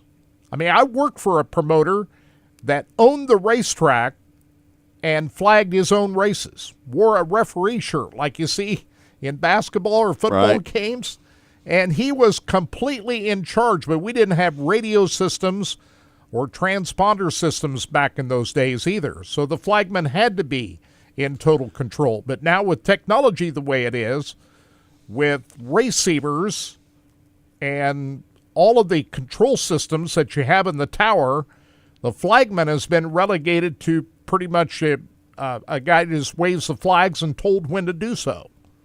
That's the way it is most places, especially the high-level touring series. So I think by going to what they call a virtual flagman, and I would say that there's a safety factor involved with the flagman up in the flag stand. Now you see a lot of flagmen wearing helmets up in the flag stands, that getting that flagman out of the flag stand, and you've got enough lights, and now you can put video boards up around the racetracks, which they have at a couple of racetracks out in Australia, that the presence of a flagman is not as important as it once was. Did you see NASCAR is going to implement, so they're going to have video boards on pit wall instead of signage on some of the tracks? Right. So it'll be changing constantly there. So it won't just be so let's say you have 2 sponsors. So instead of just the one thing draping over the concrete wall there, it'll be on a digital board, and it'll change sponsors through the show. It's going to be more interactive is what they said. Well, they used to have officials at NASCAR races at every pit stall. Yep. They don't have that anymore. About every 4, maybe. Yeah. Well, they don't have as many officials down on pit road as they once did. No. But there's more than what you think, though, because I'll tell you why I know this. When I'm down there shooting some photos, because as a photographer, you're allowed to take over. There's a few empty slots that they have, and you're allowed to use those. The only thing my restrictions are is if the camera from the local or the MRN or the the affiliate that's Fox or whoever happens to be carrying the race that weekend needs to use it, you have to step out. But what I do notice is when the red flag or yellow flag comes out or pit stops come out, man, there's a lot more. You do see a lot of officials because they come into those pit stalls and they watch. They monitor what's going on in the pit stall. Yeah, I think there's, like Kirk said, there are less, but I don't think they hang out where they used to hang out now. I think maybe they might have other duties what they do, because when I first started going out there, they were everywhere. But now you just don't see them until the yellow flags come out. Now they're everywhere still, don't get me wrong, but you see a whole bunch, like 3 or 4 will show up in a box when the yellow flag comes out when it's getting ready for pit stalls. And I think that's to make sure nobody goes over there's a lot of things that goes on in that deal. But hey, did you see they're getting ready to debut the electric car, the EV car at the Clash of the Busch Clash in 2 weeks? I told this audience months ago that when we go to electric races, that's when I'm out. It's happening in 2 weeks. So NASCAR I have no interest in watching electric cars racing. So NASCAR will debut. Why not, Kirk? It's racing. Nah, it's all about horsepower to me. I got to hear it. I got to feel it. Now So, the I get internal that. combustion engine is always going to be a part of my racing experience. They were only 10 off of last year's times, though. Todd, with this electric car. will you watch electric racing? I'm going to tune into it to see. Yeah, I saw a me dragster too. yesterday set some crazy times on an electric dragster. But so what this is? Oh yeah, those electric drag cars, man, they are fast, real fast, real fast. So the NASCAR will debut its new EV race car at the Busch Light Clash at the Coliseum in under 2 weeks. Be the first time NASCAR officially ventures into electric car world. Well, they're not going to be in competition with in the Clash, the Busch Light Clash race. Who's going to drive the car?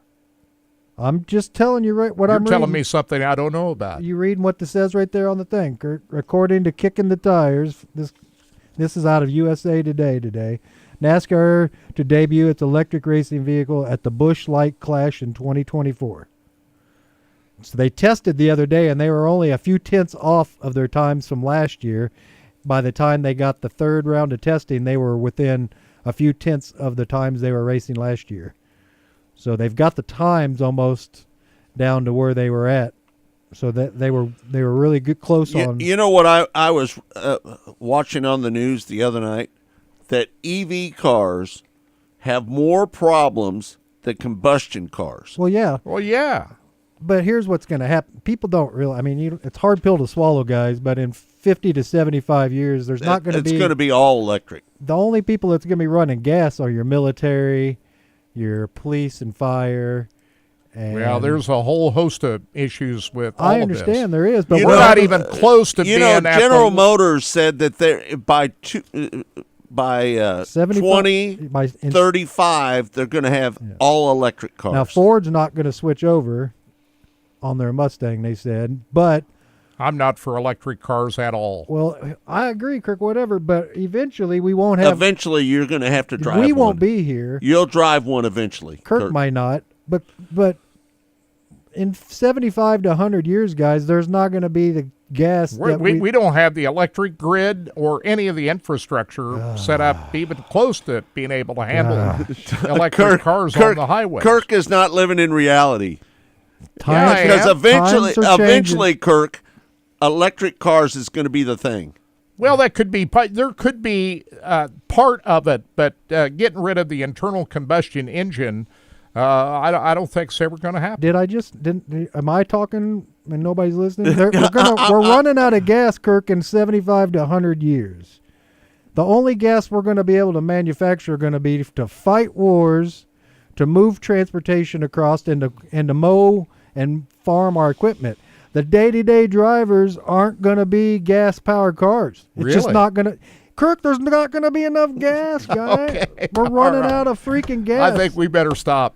I think we better stop talking about this topic. This isn't a left or right thing. This is about there ain't enough gas to go around for another 100 and some years. Right, no doubt It's about just it. We're going to run out. We're going to run out. We're Eventually. not. Me, you, and Scott will never run out of gasoline. That's not going to happen.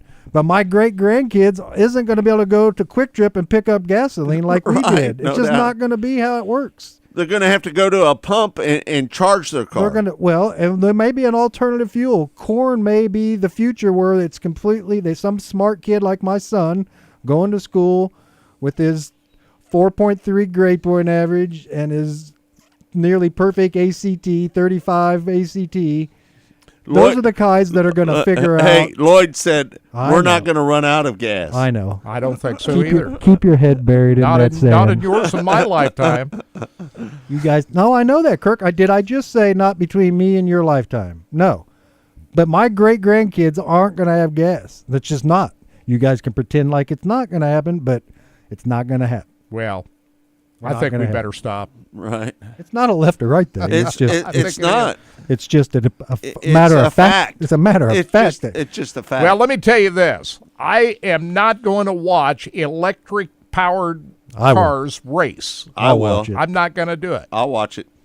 It's racing, It's Kirk. racing. I watch a skateboard race down the street if Right. there's two kids racing. If it's two kids on skateboards racing down a hill, it's still racing. I'm going to watch it. You are? Yeah. Yeah. It's racing. It's racing. Racing to me is power, horsepower. I got to feel it. I got to hear it. Yeah. Well, if you were in the front seat of that dragster that I watched yesterday hit the 300 mile per hour mark in less than. Going to an NHRA you know what- race and not feeling the Hey, power of you those know what Ken cars. said? Ken said, you're using the same arguments they used when cars replaced horses. That's so funny, man. I'll never get rid of my horse. That is a fact. I'll never get rid of my horse. I'll never get rid of my horse. Never. You know, I won't have to be. That is too funny, Ken. I won't be around to have to worry about it. So there you go. Hey, Kirk, what was that movie you watched the other day? Killers of the Flower Moon. Kirk gave me a call, texted me and says, you got to watch this movie. This now, is, what is it? It's one of the. It's a Martin pretty heavy movie. Scorsese directed this film. It came out in the summer, and it's about the murders on the Osage Indian Reservation down in Oklahoma back in the early 1920s. The story is and I'm not going to give away the movie or anything, but the backdrop of this movie is oil came on the reservation of the Osage Indians back in Oklahoma back in, I don't know, whenever that was, the early part of the century. That's why I brought the movie. And they had, the Osage Indians had all the mineral rights to their land. So they all got rich.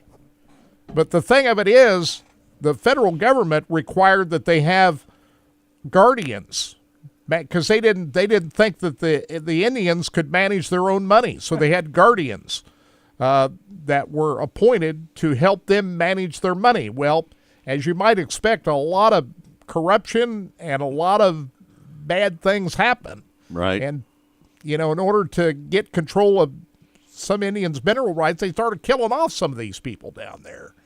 And it's a compelling story that Martin Scorsese put in film called Killers of the Flower Moon, and I highly recommend this movie. It is a great, great film. Pretty long movie, so if you're going to About three and a half hours. 3.5 hours? I didn't go to the theater to watch it. I saw it on Apple TV, had it on the other day. Got nominated for a bunch of awards this year, and it's highly if you're a deserving. Scorsese fan, like you said, it doesn't. Yeah. He just doesn't do mafia movies. He does great movies all around. Right. So it's a really, like you said. Hey, It's, what was that mafia movie that you were talking well, about, Todd? So the Sopranos are in the 25th anniversary right now. So they've Right. been advertising. The Sopranos is one of my favorite all-time movies. And so I had done some reading and stuff, and HBO had came up with had come up with a series called Boardwalk Empire, starring Steve Buscemi. Now, Scorsese was the one who directed the first episode of this thing, and they give him a budget of $18 million for one episode on this thing, and it was shot like a damn movie. That's what it looked like. The first episode was an hour and 20 minutes or 15 minutes, and it was shot like a movie. And this thing is set in the day Prohibition starts. You see him counting it down. Oh, wow. And Prohibition starts, and the illegal bootlegging kicks in, and it's I think it's 5 seasons on the thing, and it won a bunch of awards too. And so I started, if you have HBO Max or HBO On Demand, you can pick that up there. And I started watching that because, like you said, I'm good for, if it's a really good acting, a really good series, and I also like things that are basically true. This is things based around Bugs Moran. You know what you just said right there, Todd? What's that? I have a hard time watching movies that are not reality. Yeah. You know what I mean? If it's a fiction movie, if it's like outer space and all that, I can't watch it. I'm with you. I'm not into those kind of movies where they're cartoon characters and action. It's just, from I can get it. I can watch futuristic stuff going on. I'm not a big fan. I mean, of I'll that. watch any movie, but what I will be able to really sink my teeth into, like you said, if it has something based on some truth or reality. Well, this story about Killers of the Flower Moon, that's all true. Oh yeah, no, that all happened. Yeah, no, it's a completely true story, and like you said, it's the acting in this thing. Yeah, Robert De top-notch. Niro. How many films has Robert De Niro played in Martin Scorsese directed productions? About every one, I think. And then Leonardo DiCaprio was great in this movie, and probably the one who stole the whole movie was the actress that played the woman in this story. Yeah, she's really Molly, called Lily Gladstone, which I think she'll win the Academy Award. Yeah, she's been we're in nominated. Gladstone. Here we are. We're in Gladstone. Lily Gladstone. But she was nominated. But I don't think Leonardo got a nomination this year. No, but Robert De Niro got a supporting actor. Yeah. Hey, I got to tell you this, what Ernie said. He said, I watched mopeds race when I was in Hawaii, and it was on a drag strip in the 90s. Hawaii. But how can you watch a drag race where there's no sound? Unless you're driving How can it. you I do get that? it. If you're driving it, I'm sure you get all the rush. I got to feel that nitro power. I got to feel it. I got to hear it. I completely understand, Kirk. I get it, and I don't think that'll go away. But what'll end up happening is there'll be a novelty class that'll run that, and then there'll be. Hey, Barrett Jackson Scottsdale is starting today. Catch the prime coverage. Pete's just chiming in at 8 p.m. tonight. And listen, for me personally, I get so locked into watching those auctions. I quit watching them. I can't do it no more. Is Scottsdale the? It's the bigger It's one. the biggest one. It's the biggest. Because of where it's at. Yeah. Right. And there's no rust, right? Isn't that how it works?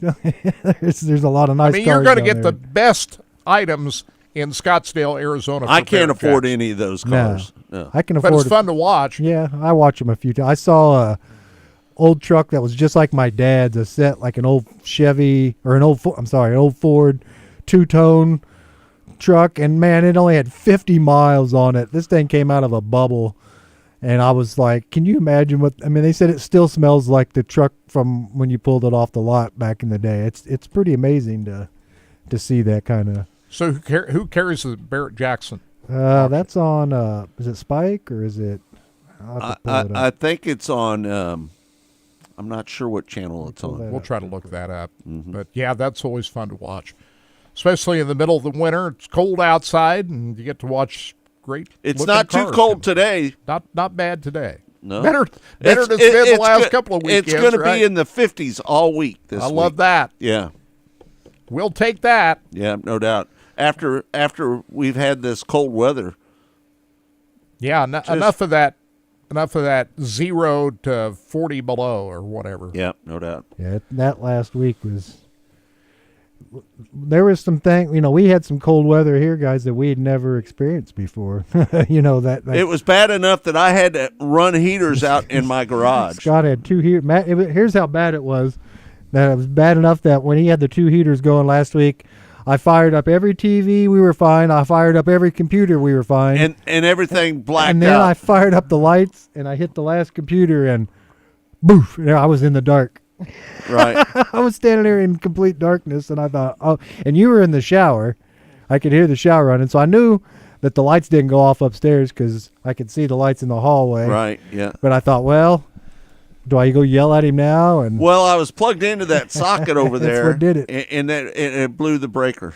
That'll happen, man, when you're running a couple space heaters and all these lights. People don't realize the kind You know, the problem is that I was running that space heater on an extension cord, and you had on and it freaked me out at night when I was sleeping. Well, you had, at least you didn't. It wasn't the little one though. You had a. Had it a was really it was the real a real good one. extension. It's Yeah. the one we used to use when we'd run our big bad stuff. Right. They say if you touch it, if it's not getting hot, you're in good shape. But yeah, definitely not want to run. Never plug a space heater into a strip thing. That's another thing I want to let everybody know. There was a few fires this last time around. People plugging their space heaters into power strips. Hey, never do that. Hey, Todd, you know what Lloyd just said? He said, in Scott's and Todd's mind, why buy a classic automobile when you're going to run out of gas? I've got a classic car if anybody wants to buy one. Yeah, you got that Mustang for Got sale. an 89. Thing will fire up right now, one start. Don't even have to give it gas. Just That baby, it gets it, doesn't it?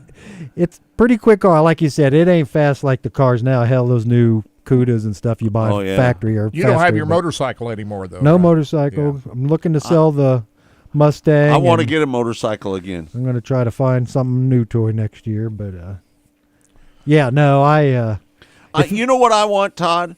I want a drag car. I know. That's what you've been talking about. I've been wanting a drag car forever.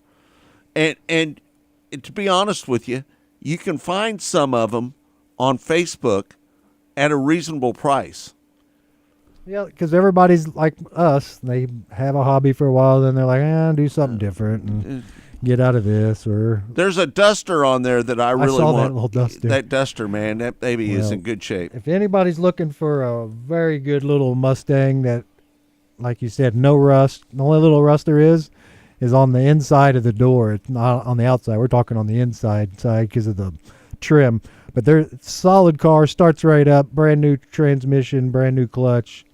Thing's a beast, man. If get your kid a car to go out and burn rubber. It's a donut making machine, my friend. I go out a couple times a week and do donuts, and so if you out in Piper and you see the donuts.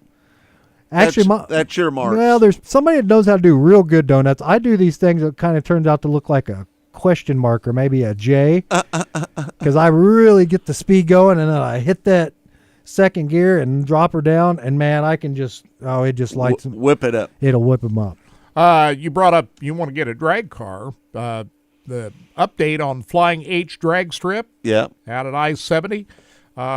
They've already started the construction of the scoring tower out there. Of course, the drag strip itself is built. It's already laid down. They've got some of the grandstands already up out there. Yeah. And looking for a late April opening out at Flying H drag strip. They've already put out a schedule, but early before it got real cold, they started the construction of the scoring tower. So it looks like they're coming along pretty well out here. I can't wait for that place to open up. Yeah. Listen. I've said this before. When that drag strip opens up, that's going to dominate the dirt track. What do you think, Kurt? Well, it's going to have more activity than the dirt track. Yeah, no doubt. Are they going to have grudge nights out there? I think so. I was just trying to see what the schedule looks like. They, if I can go to their website right now, trying to pull it up. Having a hard time getting it to come up right now. Here it is. April 11th through the 14th is grand opening weekend. When is that? April 11th through the 14th.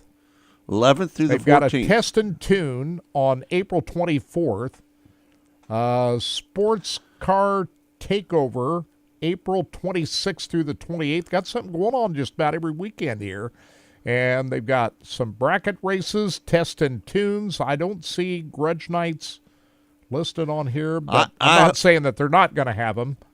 But I see a lot of events on here. No NHRA national event like the NHRA announced before Heartland Park was announced that they were going to have their final event last July. If you remember, NHRA came out with a big press release saying that they were going to move that national event to Flying H Drag Strip. Well, it's not been on this year's schedule, and there's still a TBA on the national event schedule this year. So I don't think it's going to happen at Flying H Drag Strip, at least not this year. Do you think that they're going to have a national event there eventually? Yeah, I think eventually they will have. Yeah. Will it be in 2024? Hey, but all the meetings that we went to, every meeting that we went to, and we went to all of them, right? I went to every one of them. They promised that there would never be nitro cars there. Cars on that racetrack out there because of the and they only said about noise. 8,000 people can sit in there. But I don't know if they've made a new agreement because they've bought a lot of property around the racetrack. Yeah. They've moved some of those people out of there.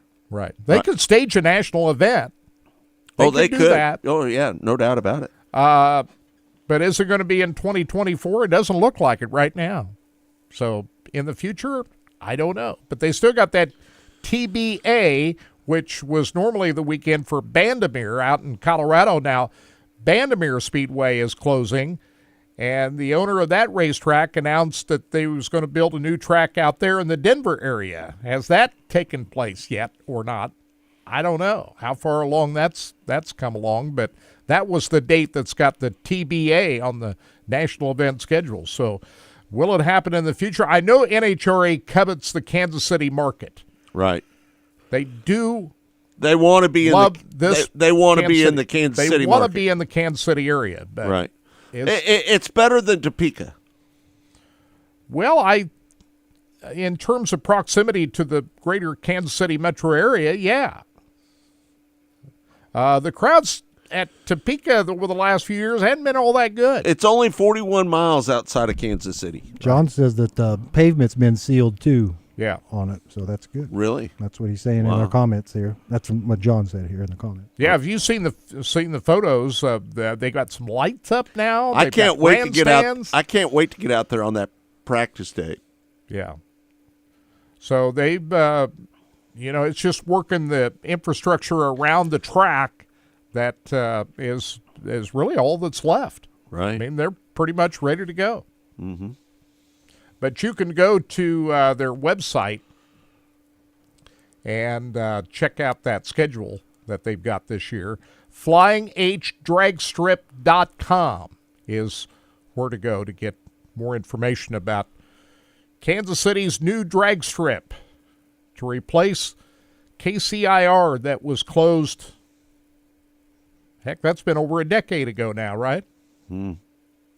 So Kansas City Metro has been without a drag strip for a long time, except if you go north to Mike Franks' US 36 Raceway. Right. That's been a pretty thriving facility for a lot of years now. I'm wondering how that's going to affect US 36 when the Flying H opens up. What do you think? I don't think it'll affect it any more than KCIR affected it.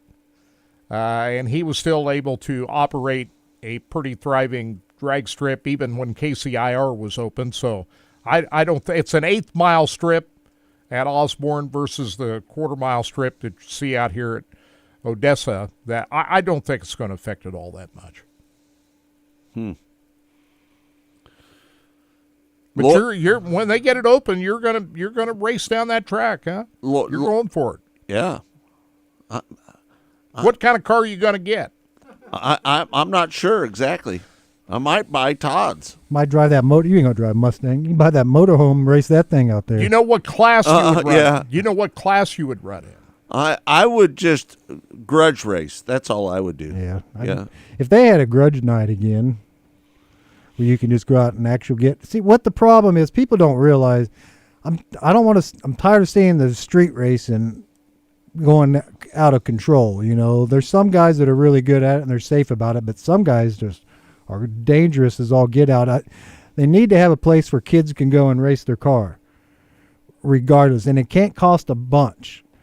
I mean, I understand the insurance part of it and everything, but if you gave a kid a place to go and race that car that they're racing and stuff, that gives a kid, man, we used to go out and do grudge nights out there on Wednesday nights and the high school drags once a year. I mean, it kind of gave you, and it made you feel like you were a race car driver when you wasn't a race car driver 360 other days of the year. You know what I'm saying? It allowed you to be a race car driver. And I don't know, there's something about drag racing. It's kind of like it's not as fun as circle track racing in my eyes. No, I to get be it, honest with you. But it's the closest you could get as an amateur. Listen, it's far more cheaper than circle track and racing. any amateur can, like you said, back in the grudge night days, guys, it doesn't matter what, you can bring your mom's station wagon. It didn't much matter. It was, they keyed you up to a car. The person, if you had the faster car, the other guy got the head start, and off you went, and it was a race. I mean, right. I mean, was a grudge. It was a grudge race. But what drag racing does lend itself is for families, absolutely, to get together for the day. And even though they only take 2 or 3 runs down the racetrack, they're still hanging out together out in the pits, and it's kind of a social gathering in a lot of ways. So, family bonding and making friends, drag racing atmosphere does that for a lot of people. It's a lot different than circle track race. You're not going to. They don't pay out big purses in drag racing. Okay, and you're going to be there all day at these drag races. You pay to participate, but with dirt track racing, oval track racing, it's just a lot different atmosphere. Yeah. I miss the old KCI, and you'd be able to go out there and just grudge race and sit on those bleachers, and I don't know, it was just kind of cool. It was kind of fun back in the day. And a lot of people here in Kansas City have missed that, so they're going to get it back. And I think this is going to be a hugely successful facility. Kansas City's got a great legacy for drag racing. There's still a lot of people in the Kansas City metro area that still want to do this, and I think it's going to be successful when they get it opened up. Yep, no doubt about it. Yep. Go Chiefs tomorrow. Hey, what do you think the score is going to be, It's going to be a good game. I can't do scores. You're not going to do a score. I don't like doing scores. What do you think, I picked Buffalo to win the last game. I'm going to pick Baltimore to win. There you again. go. I like that. That way we can win again. Kirk, why are you taking the team that we're playing against? So the Chiefs can win. He did that so last week. If you ask me to pick who's going to win, I'll go with Baltimore, just for that reason. Now we won. Now we got it. It's locked in. No chance that we're going to win tomorrow. Who says that? I'm just going to say that Are team, you saying that? I'm saying that there's a very good chance that we could lose that game tomorrow. Very, very good chance. Well, yeah. I've said this from, I don't know, I think you can go back to our show in week 5. There's a reason why Baltimore's got the number 1 seed, right? Baltimore's scary. They've been scary. But their defense is really good. They're all around. They're the number 1 defense in the country, and we're number 2. We're number 2. Yeah, they're the number 1. You know how the Chiefs can win though? Contain Lamar Jackson. Yep. Don't easier let him said than get done. outside and that roam guy's- around. Don't let him contain him. Keep him in a box, and you got a chance. Let's hopefully.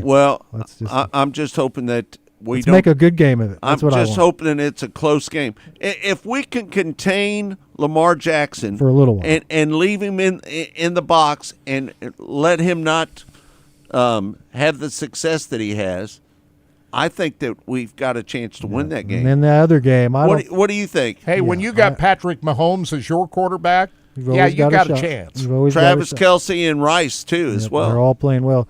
And in that other game, I don't think the Lions have a chance. I honestly thought they did, but I just don't see how they can match up with all that wide receiver and running back talent. Well, the big question is, can Deebo Samuel play for the 49ers? I think because he was hurt last week, and without Deebo Samuel, he's not the Lions have got a chance. Kirk, he's not going to play. I think he'll push it and play. He may not be in good shape, but this is a chance to go to the Super Bowl. You take the shot, You wrap everything up. You go out there until they have to drag your ass off the field, because this is a chance to go to the Super Bowl. When you get this far, these games are going to be close and tightly contested. Absolutely. Well, like you said, guys, it's going to be fun. Once football season's over with, that's when it kind of really turns into racing season for me. Yep. And then that's when, and we know, like you said, we've got some awesome guests lined up for our show this year with Connor Wade and Chase Rodman. Chase Rodman. With those two guys alone, we're going to be we'll have the pulse on sprint car racing. It's just, we'll have a lot of drivers on and just a lot of people on our Mostly Motorsports show every Monday and Saturday with Track Talk. Yeah, I'm looking forward to the, like you said, the back and forth between the both series that we have. I don't know what it's going to do to 410 racing or what have you, but I know what it's going to do for us on our show. It's going to provide really good material. Right. We're going to have a lot of stuff to talk about, regardless if it's who's racing that weekend or who isn't racing or what have you. And the guys who we're going to be interviewing, talking with, Connor Wade and Chase Rodman, these are top guys. These guys are very studious. It isn't like we're just, we're going to bunch of rummies. That's right. You're going to get great information from these guys all year long, and so this will be a good season this year for us on Mostly Motorsports. Yep, no doubt. Well, I've just kind of taken the stance that it's not going to be either or for me. I just want to see some great racing out there. Yeah, absolutely. It's perfect for us. To me, it's going to get boring if we talk about the political stuff about all this and the back stuff going on.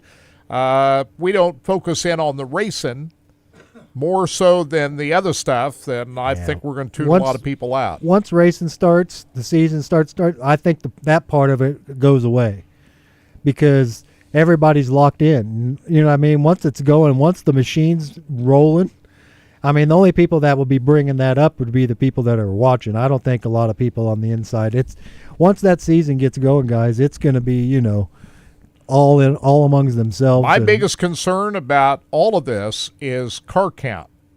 No doubt about it. Are we going to continue to get the number of cars participate in I'm not talking about the high-profile events. We'll get everybody showing up at those, but the regularly scheduled high limit and World of Outlaw events throughout the year, are we going to get the car counts that's going to keep the fan base satisfied? I think that's the biggest concern. I think the biggest thing is we're going to see with the car count is we're going to see about 20 cars at every event.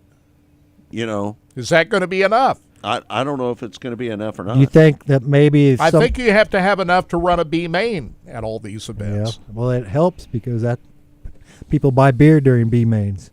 Right. You know what I'm saying? Yeah. Nobody's complaining about the late model battle that's been going on for years. World of Outlaws and Lucas Oil late models have been going on, but they get good car counts at all their events. Well, do you think as long as they get the car counts that will keep the fan base satisfied, I don't think that people are going to mind having two series going coast to coast battling it out. Well, do you think maybe that when these tracks kind of go into the towns, that let's say the Outlaws roll into town, there might be a driver that normally wouldn't race because he had no shot, but now with looking at the field, he's got a pretty good shot at maybe making top 10 money and pulling that car out, so it might pick up some of that. A couple drivers in each town deciding, hey, you know what, it's not a bad shot to go out there and race. And that's what you're hoping, right? You get your 20 cars and maybe 2 or 3 at every track that pick up, and then your 1 or 2 that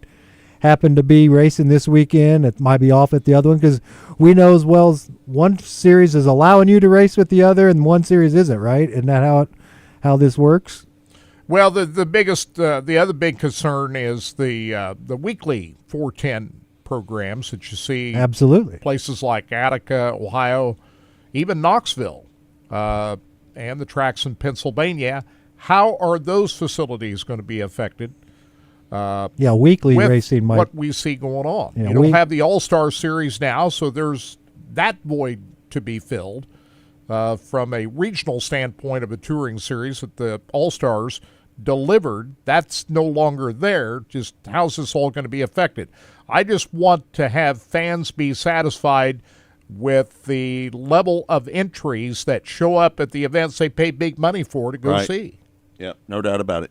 All right.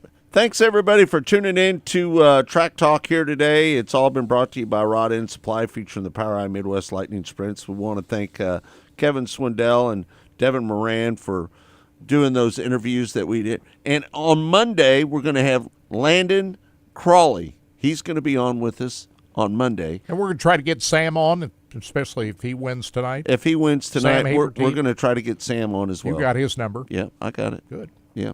All right. Thanks, everybody, for tuning in. For Todd Surprise, who does a great job for us each and every day. And for my partner, Kirk Elliott, I'm Scott Traylor saying thanks for joining us. It's all been brought to you by Rod End Supply, featuring the POWRi Midwest Lightning Sprints. We'll see you next week right here on Track Talk.